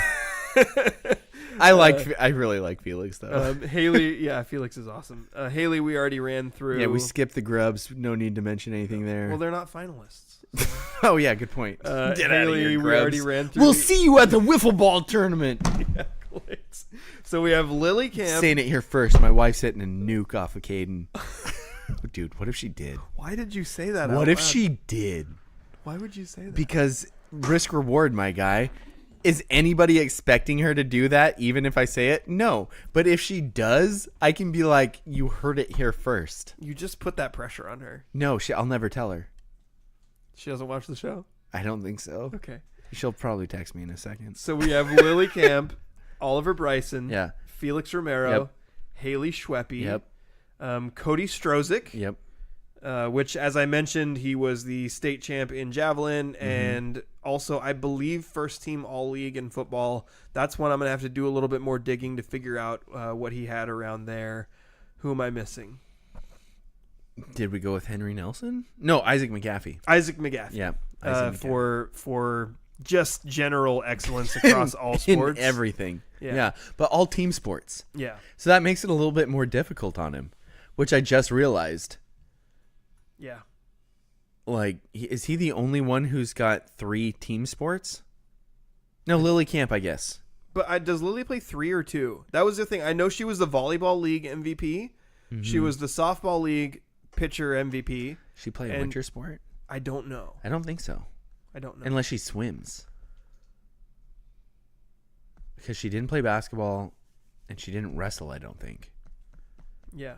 So it's just tough because it's like Yeah. she Shut up. is a multi MVP and a state champion Yeah. in which she dominates. I know I'm not making a secret of this. I've said it from the beginning that I think she is the one in the clubhouse that the rest of the athletes are chasing. Yeah, I think you're right. It's possible that when we do some digging and like maybe we look into the accolades of these different athletes that there might be some stuff we missed. Did we want Richie on there? I just realized that Richie wasn't on there. Richie doesn't play. He played basketball, but he's not a multi-sport athlete. Oh, that's a good point. Not a multi-sport accolade athlete. Right. Sorry, Richie. So He's also our guy, though. in my humble opinion, He is the director of FAST. he is the director of FAST. In my humble opinion, and I'm like fully willing to acknowledge that my opinion between now and when we name it, probably later this week, my opinion could change. But I think Lily probably is the leader in my mind. Right. But I'm only one vote. Right. So of this obvious democracy. And Andrew, she's a Bobcat, so Andrew's going to agree. Yeah, that's a good point. Obviously. Chase says first team all-league in all 3, I believe, for I think Isaac. So too. He said maybe baseball was second, but I think he was first in all 3. I think that Chase was there. Yeah. Chase would know. He knows stuff. He knows stuff. All right, so we do have our finalists for the Jane Roloff Award winner laid out, and they, oh gosh darn it, I just got rid of the screenshot. Idiot. They are Isaac McGaffey, Oliver Bryson, Lily Camp, Felix Romero. McGaffey was first team all-league 3 sports. Okay. And Cody Strozik and Haley Schweppe. I don't know why I went Schweppe there. Schweppe with the Schweppe sweeps. Those are our 6 finalists for the Jane Roloff Award winner, which is the award for the best overall athlete, showing excellence across multiple sports throughout the school year. Accurate. All right. That's a tough choice to make. Yes, we do. Then I'm starting to wonder, like, any of the kids who don't win, will they care? What if they care a lot? At all? What if they hate us? I don't like being hated. What if we give the Unless award to they're grubs. someone and they're like, you know what? The grubs are lovely people. The boys are so nice. They might hate you. They might hate you. They don't hate me. They like me. At least Colton does. You know, I took my son to his first live baseball game this year. His first live baseball game watching was 2 sets of twins pitching and catching for both teams.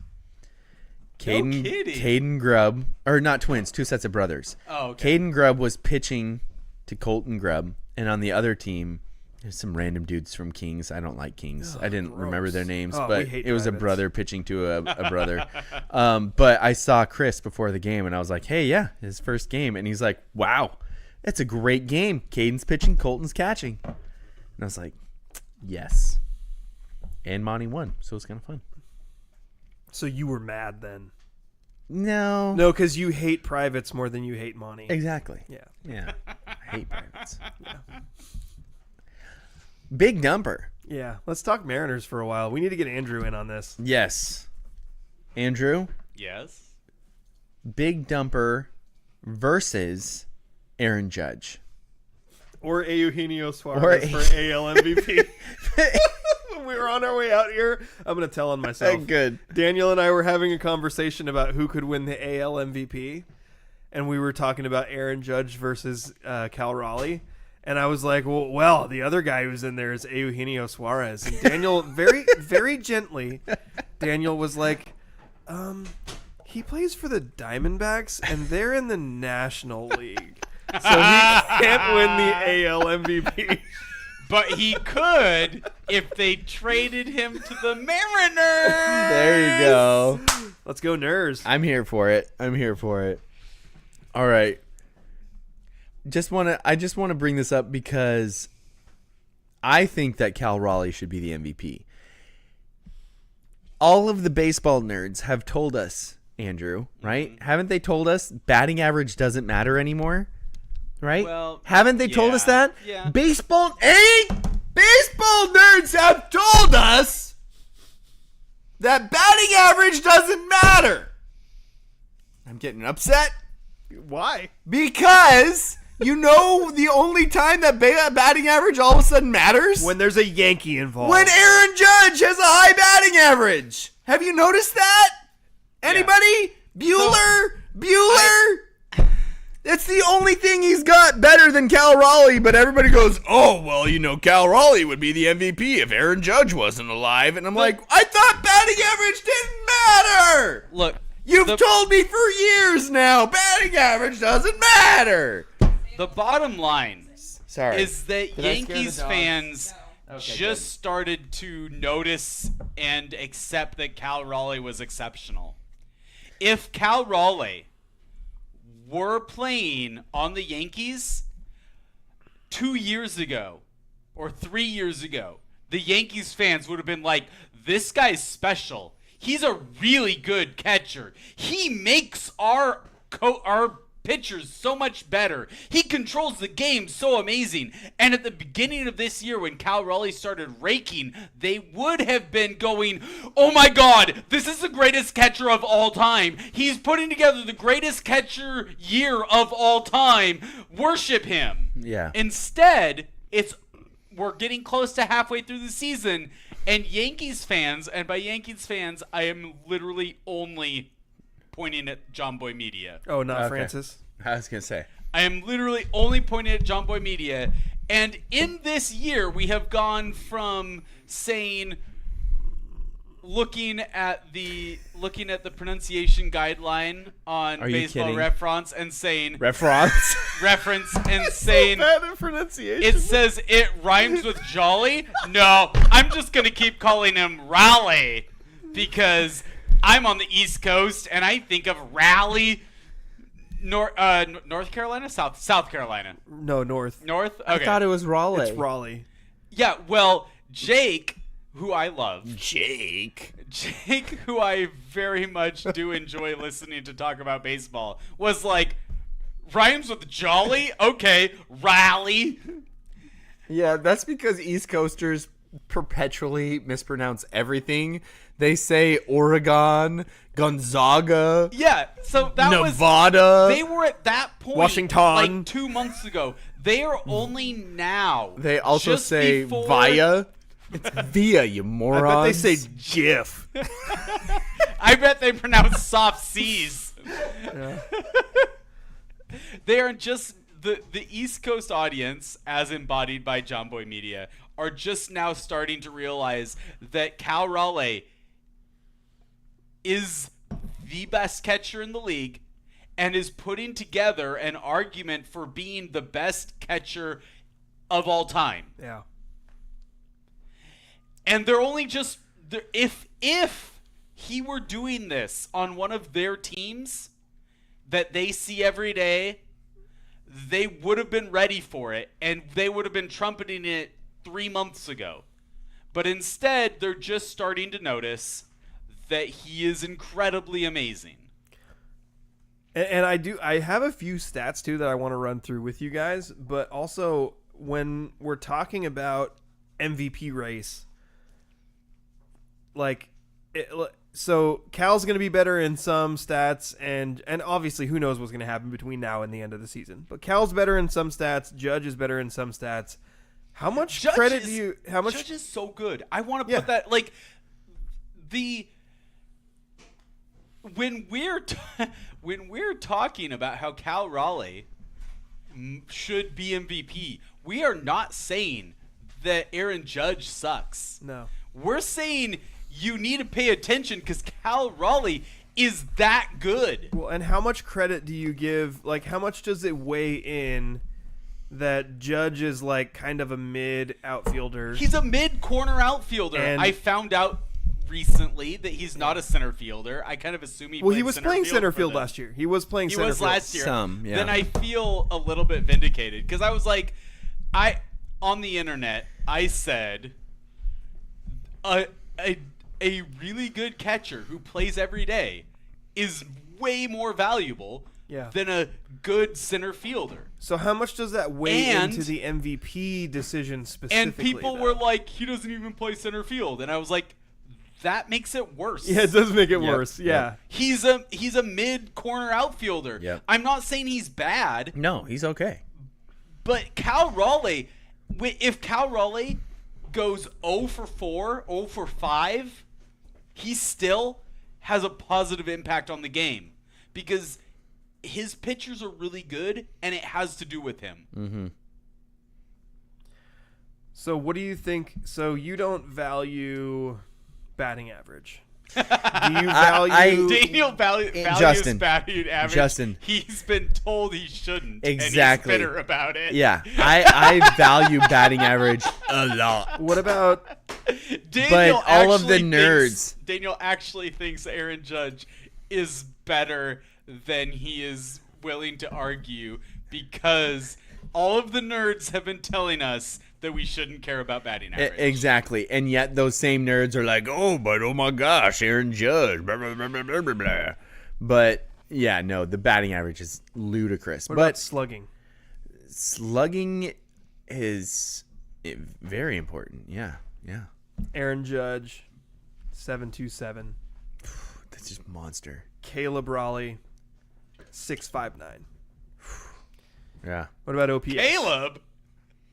OPS is like OPS is where like nerds and normal people meet. Okay. Like the normal people are like, yeah, batting average is awesome. The nerds are like, yeah, Actually. all of our fancy advanced metrics are awesome. Generally, we can all meet in the middle at OPS. Aaron Judge, 11.95. Wow. Caleb Raleigh. That's I know. Caleb Raleigh, just dumb. 10.42. That is His also middle name dumb. is John. He could be a CJ. Caleb Raleigh also, by the way, has a better OPS than Shohei Ohtani. Shohei just pitched. Did he? How did you? I don't know. I literally don't know. We need to look that up. People were talking ESPN about war. it, and I was like, how crazy it is. ESPN has their own war now too. Yeah. How many wars do we Daniel, need? is that E-War? Is that E war and then R war is reference war and Yeah, F war is Fangraphs? Fangraphs, yeah. Stop making your own wars. E-War. Pick one. Hold on. Aaron about Judge. Shohei. Oh, sorry. Daniel. Go ahead. Shohei made a one-inning, I believe it was a one-inning pitching return. Okay. Because he's playing Major League Baseball. Yeah. He can't go to AAA and start to build his arm up. Right. Yeah. And that's what they were talking about on the interesting. radio. That's and I was like, fascinating. oh my That's gosh, fascinating. you're right. He has to rehab his arm and bring it up. Like, he has to build his arm up while he's playing baseball every day. So they're just going to use him as like an opener. I guess. I don't really know. Interesting. But Daniel- I think that's something that maybe we haven't ever seen before. Can you Yeah. read Chase's last two comments? Because my eyesight is not good. Gosh, dude, you're old. Are you like 40 now or something? Almost. Chase says, or you could be a real baseball team and trade away your best hitter. Eye roll face. He goes with the eye roll. I think probably because we traded away Eugenio Suarez. And then he says Judge's legacy would be a lot different if he played for any team other than the Yankees. I absolutely agree. Different Do you in which think it would way? be better or worse? Because he's a Yankee fan. Oh, he's a Yankee fan. I just assume because he's a fan of every front runner. So the Yankees are weird when it comes to their fans, though, right? Like, while the I media actually gargles don't them, think Chase is a Yankee fan. I was just making a joke about it. it's weird though. It's an odd situation. The media controls the legacy, and they gargle the Yankees, but the fans are extremely hard on them. Like, if you don't succeed in the playoffs, you're automatically you choke. Like, A-Rod put up monster numbers for them every year, and they're like, yeah, A-Rod, not really Yankee. Yeah, the Bronx.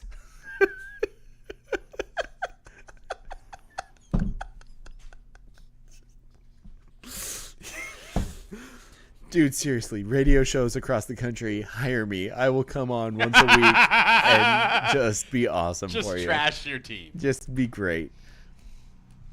Justin, Andrew, wait, where were you guys going? You guys were going in a direction. I had a direction. Do you want it? Well, I'm just waiting till you're done because I have another thing to talk War. about.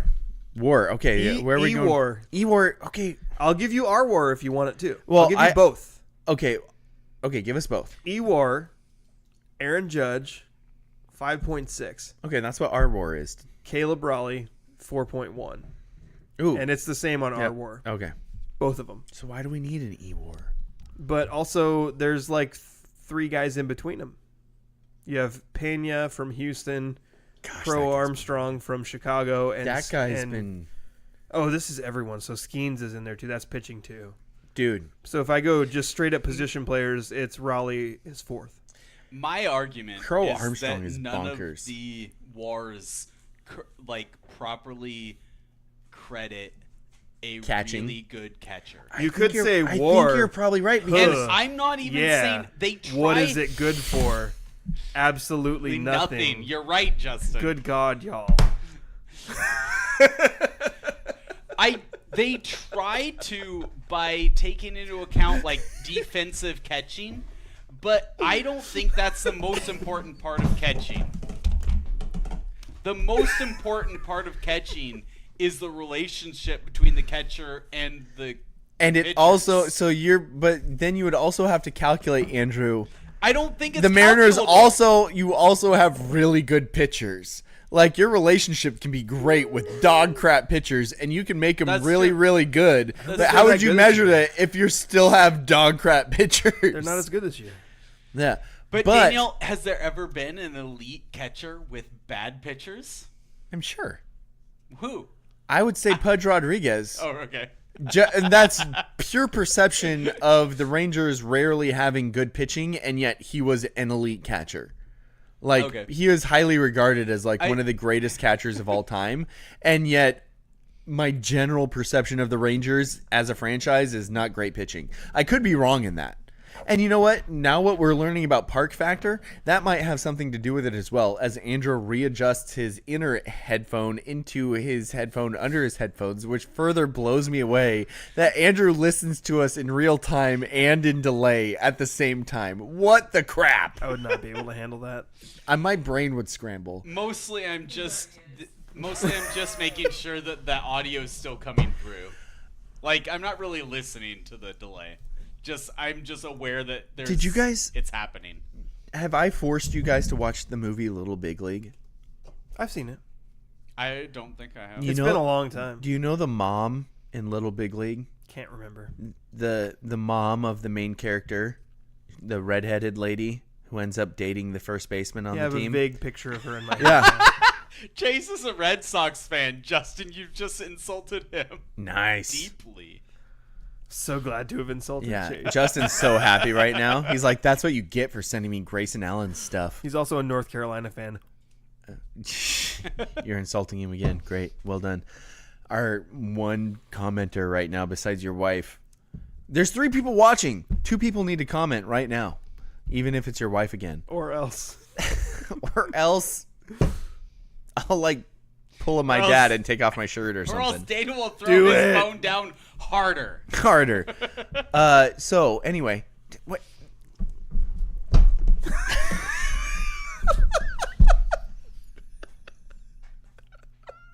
What we're laughing about can only be viewed on the live stream. The face you made was the best part of that. Go follow us on YouTube. Watch us on YouTube. You'll see how retarded we are. Can't say that. It's not politically correct. It's okay. My wife just commented, take it off. Do it. You have to. You have permission now. You know you wanted to from the beginning.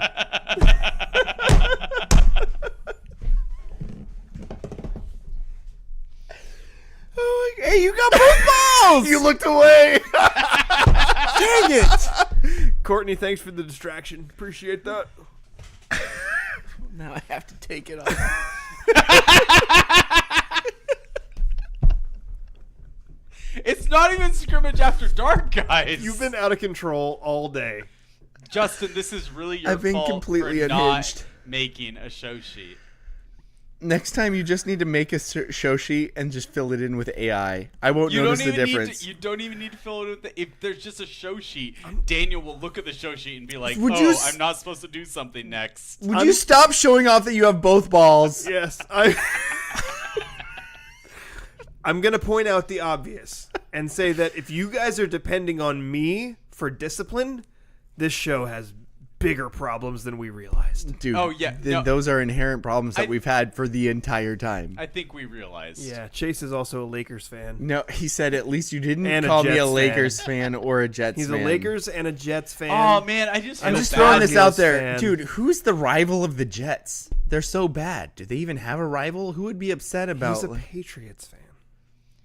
The Jets. The Jets are who they poop on every I year. just Why do you feel care? Bad for the Jets. fans. Fair point. And I will think about that Anyway. point while I'm holding this baseball and this blitzball. Curse you. I'm so distracted right now. Can I make my Pete Crow Armstrong take? Yeah, who's that? I'm just kidding. The mom from Little Big League. The mom from Little Big League is Pete Crow Armstrong? It's his mom. Oh, really? Yes! It's his real life Wow, mom. why didn't you tell me that before? I'm pretty sure I did. pretty sure I did. Why? There was all this stuff that happened between the first time you tried to say that and now. I'm pretty sure I told you that like a year ago. But I was reiterating it now for the first time. So like glad it was the first that time. I have a baseball and a blitzball. I'm so jealous right now. Anyway, it's crazy.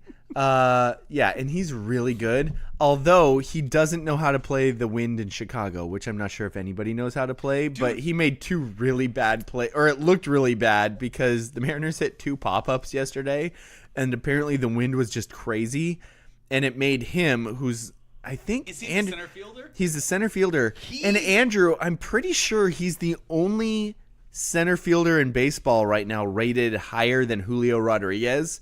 And the Wind He there was before this week. Yeah, the Wind made him look real bad. Is he the one who was In like... his own home park. Which Yes. I'm not even not piling onto him. That Wind was awful. I kept seeing highlights nuts. from a center fielder who was like leaping over the wall and robbing home runs. Was that the Athletics center fielder? Maybe. He might not be up there just because he's got called up pretty recently. Okay. But I've seen highlights of him, and he's been crazy too. Nuts. I love me some sick center field play. Like the ones where they go all the way over the wall and bring a ball back. But Web gems were the best. But you know me, I always rate shortstop plays higher. But it's like shortstop plays, but then robbing a home run gets the little boost because you're literally taking multiple runs quantifiably off the table. But if you rob a home run, Did I use those words correctly? Probably. Is that a word? Sure. If you rob a home run in like a lame way, where you just kind of jump up and you grab a ball that's going to go over. Why he's a huge Jets fan, but it's not important. Thank you, Chase. I'm glad. I hope for your sake that the Jets recover from the loss of Aaron Rodgers and they'll be very good. Go Jets for my friend Chase. But I think when you go, there's like there are plays where a guy robs a home run, and I'm like, okay, cool, you stole a run, but like the play was kind of lame. Yeah. That was not the thing with that A's center fielder. No. He went like all the way over the wall. He went like full Mike Trout mixed with Ichiro Suzuki and caught it. Yeah. It was pretty cool. It was nuts. Do you want to hear my home road splits with Caleb, John, Raleigh? Yeah. Okay, so do you have Judge's home road splits too? Yes, I do. Okay. With this whole argument, I was like, oh, but I bet Aaron Judge is doing all of this damage. Stop it. Daniel got a ball. I bet he's doing all of his damage at home because he's, in a Mickey Mouse park. In a Mickey Mouse park. A little league park with a toothpick. Yeah. So he actually, I was disappointed because he has 13 home runs at home and 14 on the road. His batting average is significantly better on the road than it is at home. Interesting. But his home runs are very similar.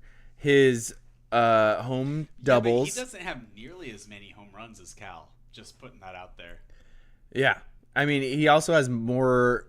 He's got more games at home, too. So it's not too big of a difference. But my argument is when you then, because he plays in a Mickey Mouse park at home, and he's got similar numbers. Cal Raleigh plays in literally the worst offensive ballpark in the game. Yep. And guess what, Andrew? His numbers, very similar home and road.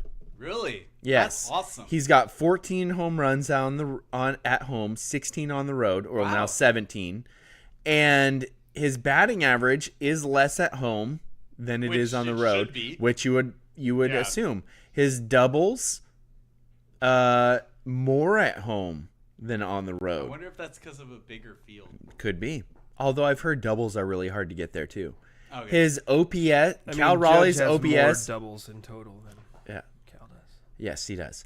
Cal, probably because you would assume a functioning right fielder who sometimes plays center field would be kind of fast, whereas a catcher, you would not assume that. Oh, yeah. Who has more stolen bases? Ooh, that's a good question. I don't know that. Actually, Cal does.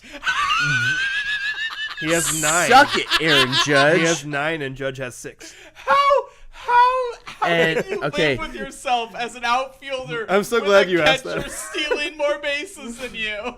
Like that. Cal's been caught stealing twice. How many times has Aaron Judge been caught stealing? That is not in there on the graphic that I'm. I'll find it. He's been caught stealing 3 times. What? So Cal's a better base stealer So wait, Then, than Judge. Yeah. that tells me that Cal is a better base runner, which makes sense for a cerebral catcher. Dude, can you believe Aaron Judge is freaking 6'7", 280 pounds? Aaron Judge is awesome. He is 280? He is a freaking monster. Like he is straight Space Jam alien caliber. I didn't realize he was that heavy. He is 6'7", 280 pounds. The dude is a defensive end. I just want to make sure that people don't He's too tall for interpret my position as Aaron Judge sucking. Yeah. My No. position is that if Aaron Judge and Cal Raleigh were on the same team on the East Coast, the mainstream media and the East Coast media would have already anointed Cal as the best catcher of all time. Yes. And would be talking about it constantly. Dude, do you guys just throwing this out here? You know how there's always the cross sport discussion? Oh, yeah. Like, how good would LeBron James be as a tight end? Yeah. Terrible because So- he's plays basketball. DK He would Metcalf, flop I'm every just time. I'm just throwing this out here. DK Metcalf. The dude is ridiculously massive, right? Metcalf, decaf. Yeah. He's 6'4", 235. That's basically Cal's size. How big do you think Julio Rodriguez is? 6'3", 210. 6'3", 228. Oh, okay. Oh, he's pretty beefy. Julio Rodriguez is 1 inch shorter and 7 pounds lighter than DK Metcalf. That is insane. Yeah. Julio is a massive, massive dude, and it just gets lost somehow. I don't get it. I don't understand how that gets lost. But Aaron Judge is built like a freaking 3-4 defensive end. Yeah. He's a power forward in the NBA. He's a power forward in the NBA. He's a run-stopping defensive end. Like he's not one of those get off the line fast. he's not a He's like speed guy. he's a set the edge. He's a 3 defensive end. technique guy. Yeah. He's 6'7", 280, hitting nukes. And Cal Raleigh is the undersized defensive tackle. Okay, maybe not, but 235. he's a 6'2", 235. He doesn't fit in the NFL. He doesn't. He's too light to be a lineman. Yeah. He's not fast enough to be a running back or a linebacker. Or a tight He's end. a center. He might be He's a fullback center. small I think he's center. too small to be a center. He's too small. 235. But he's smart enough. He's good enough at the communication think and so. setting up the line. Andrew, this that is going to he hurt for you to hear. He survives by being a good center. This is going to hurt for you to hear. Cal Raleigh does not fit in the NFL. I'm just going to Andrew. You're probably right. Andrew, I'm just throwing this out there. Remember Joey Hunt, who everybody referenced as a small center. 255. my guy, 6'2", 300 bills. That's fair. Linemen are freaks, okay? Yes, 100%. You know, in the 90s, you could be a 265-pound offensive lineman. Yes. Not anymore. Not anymore. I bet Cal could still do it if he wanted to. Just saying. Regardless, the MVP race, the only point I'm trying to make is it shouldn't be everybody saying it's Aaron Judge and then everybody else. It should be Aaron Judge and Cal Raleigh And Eugenio Suarez. for the National League everyone else. and everyone else. Yeah. Stop saying it's done. It's not done. Keep an open mind because I think If there's an argument to be made for the guy who's single-handedly keeping his team over 500 and the guy who's helping a team be really good. Yeah. And I think you have to keep that in mind, especially since as much as I'm a shortstop guy, catcher is probably the most difficult and maybe most important position on a baseball field. You love catchers. You're always giving catchers extra credit. Yeah. Well, Anchor loves catchers. Daniel does too. Every time, both of you guys actually. Yeah. I absolutely love every catchers. time there's who's going to be the athlete of the week, and it's like this person, and you guys are always both like, oh, that person's a catcher. Like they work harder. Justin, catchers and goalies. Well, remember, I will always rank catchers and goalies above a similar performance from one of the other positions. Well, remember my entire flow chart of are you a shortstop? Yeah. Remember, there's a section in there that says basically the whole thing is are you a shortstop, and it's listing all these reasons why you're not good enough to be a shortstop, so that's why you're another player, until it gets down to are you a catcher? We don't know why, but we are very grateful that you are awesome and you do that. We don't. I don't know why you were put here originally, but if you are good at it, you're a badass, and I thank you, because then I don't have to be a catcher. Fair. And then, are you a catcher who isn't great at defense but can hit? Have you tried first base? Anyway, any more Cal Raleigh stuff? The Mariners won, by the way, 14-6, and Cal Raleigh hit yet another home wanted run. to know, Daniel, 31 dongers. how much do you think? he's going to beat Griffey. He Dude. has 4 more runs to tie, 5 to beat Griffey. Baseball's weird, man. In home In the runs first half? In the first half. When's the All-Star break? I don't know off the top of my head. Hannah says middle of July. He needs 4 more. He needs 5 more to beat Griffey's 35. 4 to tie, 5 more. Baseball players will hit massive amounts of home runs and then not hit one for like 3 weeks. Yeah. Yeah, but he already had that. He already had like 2 weeks. It was where like he it was didn't like play a that 2 great. week. It was a 2-week streak, I think. That's it. Griffey was- All-Star break. Thank you, Grok. Gosh, Griffey had some ridiculous. Like, if you've seen all the graphics, they'll throw up one where it's like, except for Ken Griffey Jr., who did ridiculous stuff. Jules says, yo. Daniel. My name is Daniel. Joe, and I work at a button factory. Cal is already the first Mariner to ever have double-digit home runs in 3 straight months, which apparently Griffey didn't do. Wait, he's the what? Double-digit home runs in 3 straight months. Wow, that means Griffey went on some Yeah. ridiculous streaks. Yes. That is- The 2025 MLB All-Star break is scheduled for July 14 to 17. Dude, there's a good shot Sounds that he breaks like Griffey's record. mid-July. It will be a surprise if he doesn't. He will have to Just drop off. Think about what that means. That's so much, though. Think about what that means. Ken Griffey Jr. hit 35 home runs before the All-Star break in 1998. Ended with 56?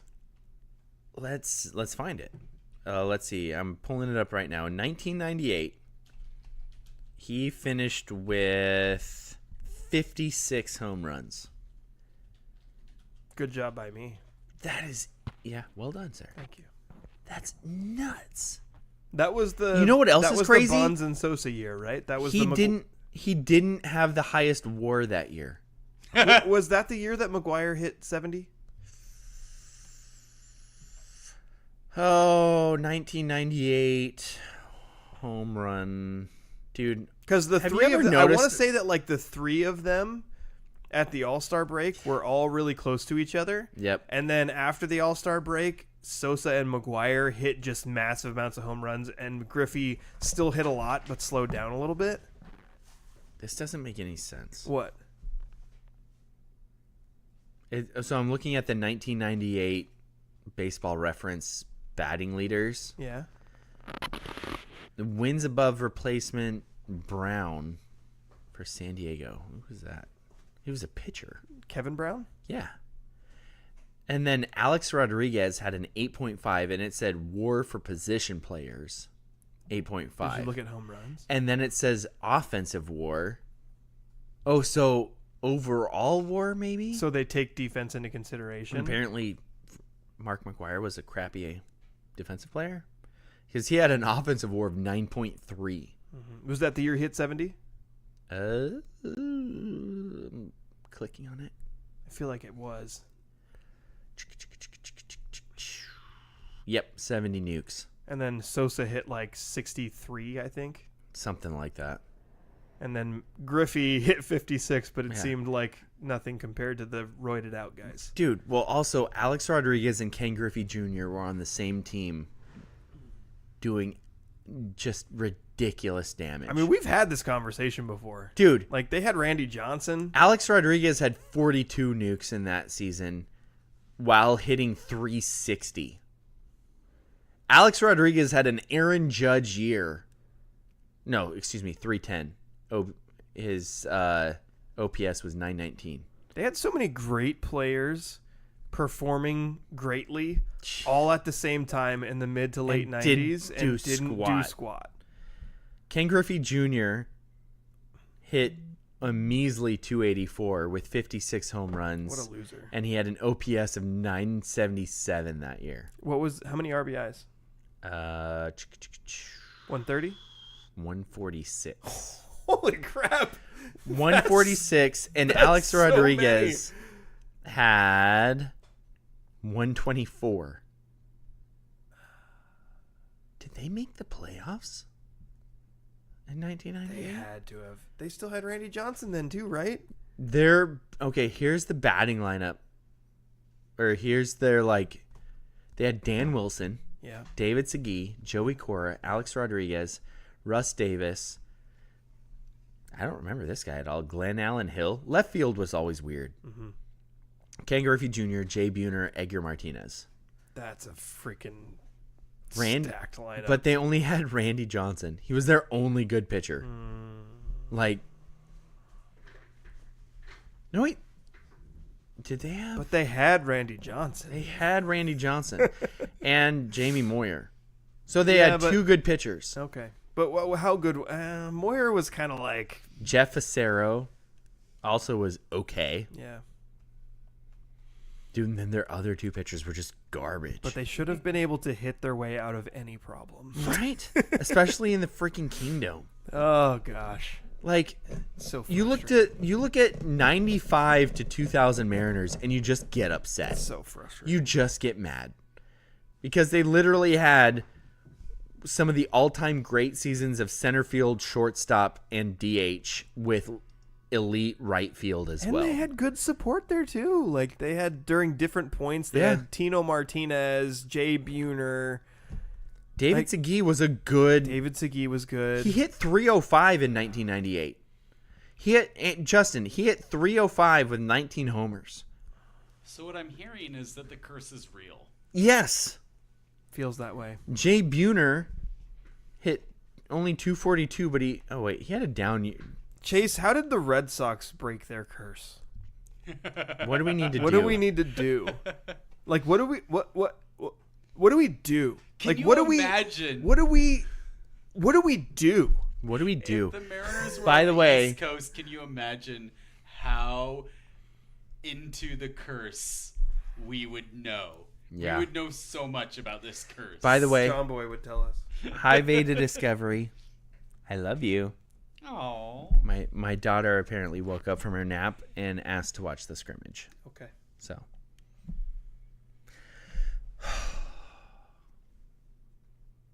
So, will Cal Raleigh hit 56 home runs this season? No.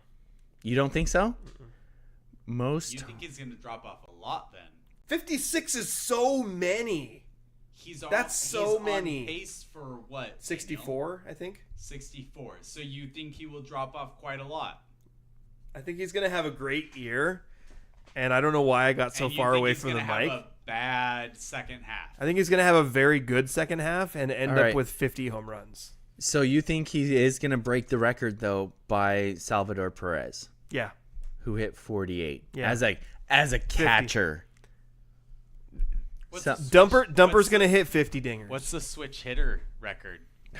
Because has he already broke? No, he hasn't broke there with Mickey Mantle as an all-time great switch hitter. I think Mantle hit 56. Okay, I'll check it out though. Just a sec. Not Icky Mantle, Mickey Mantle. 56 as a switch hitter.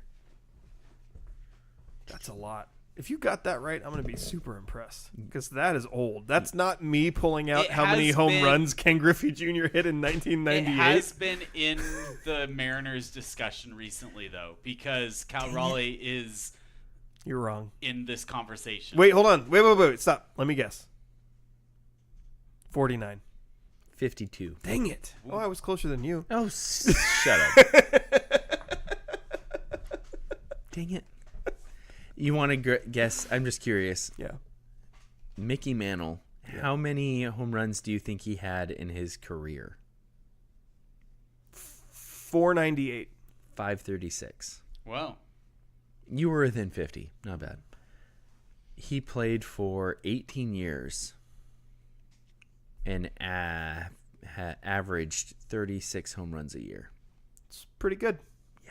Pretty good. Yeah. He only had one home run season over 50, though. What a loser. That's Hey, so Jewel. many home runs. Jewel, if you're still watching, shoot a comment in because I will retell the story that one of Major League Baseball's best center fielders is the son of the actress who plays the mom in Little Big League.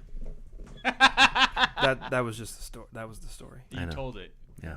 So you just retold it. I Just now. You'd actually need her to comment. Yeah, you just told it anyway. I just told it anyway.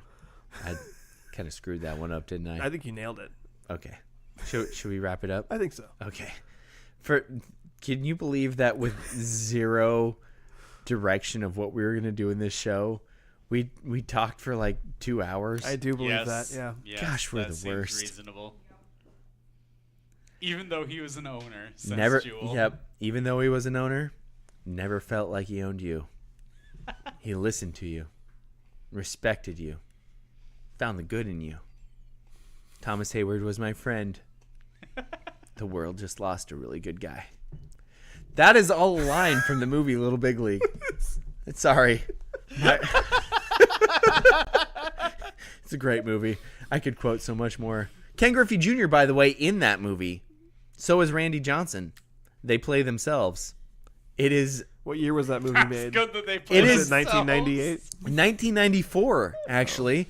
That movie came out the year before the Mariners were tied and had to have a one-game playoff to make it into the playoffs. And in that movie, the Mariners are in a one-game playoff to make it into the playoffs. It's dope. Watch that movie. There's one bad scene in it with like some weird. Because it's a 90s movie. Yeah, it's a 90s movie, and even though it's like rated G, they're like, here's a random scene with some lingerie, and you're like, why is that in there? Hollywood. Yeah, trying to get our kids. They're coming for your children. My wife, Courtney says Beta's that Beta's waving. waving. I wish I could see you, sweetie. I can right. picture you in my head. She's probably climbing on something. Yeah, probably. Today, I saw Anchor, and he was like getting as low to the ground as possible. He was like crawling across the ground. Yes. And I was like, Anchor, what are you doing? Usually when I see you, you're trying to climb as high as you possibly can. And he looked at me like this with this really confused face, and then like looked at me with this like really resolved face, and then went as low as he possibly could again. Like he was like, I'm not climbing high because you told me to, and then he like flattened himself back down to the ground. It was good. I appreciated it. Yeah. He's his own man. You have no idea. I need to go home. Okay. Let's wrap it up. That's been our show. It is a show. Has it been? It's a long show. It's a show of some kind. It's a show about nothing. Like Seinfeld. Yeah. Or is it a show where the points don't matter? Yeah, it's a show where the something is made up and the points don't matter. Yep. Thank you for listening. This has been The Scrimmage. That's been my co-host, Justin. Likes the Red Raiders, Domashevitz. And my co-host, Daniel Little Big League Hargrove. And our trusty producer, Andrew, doesn't know how to pronounce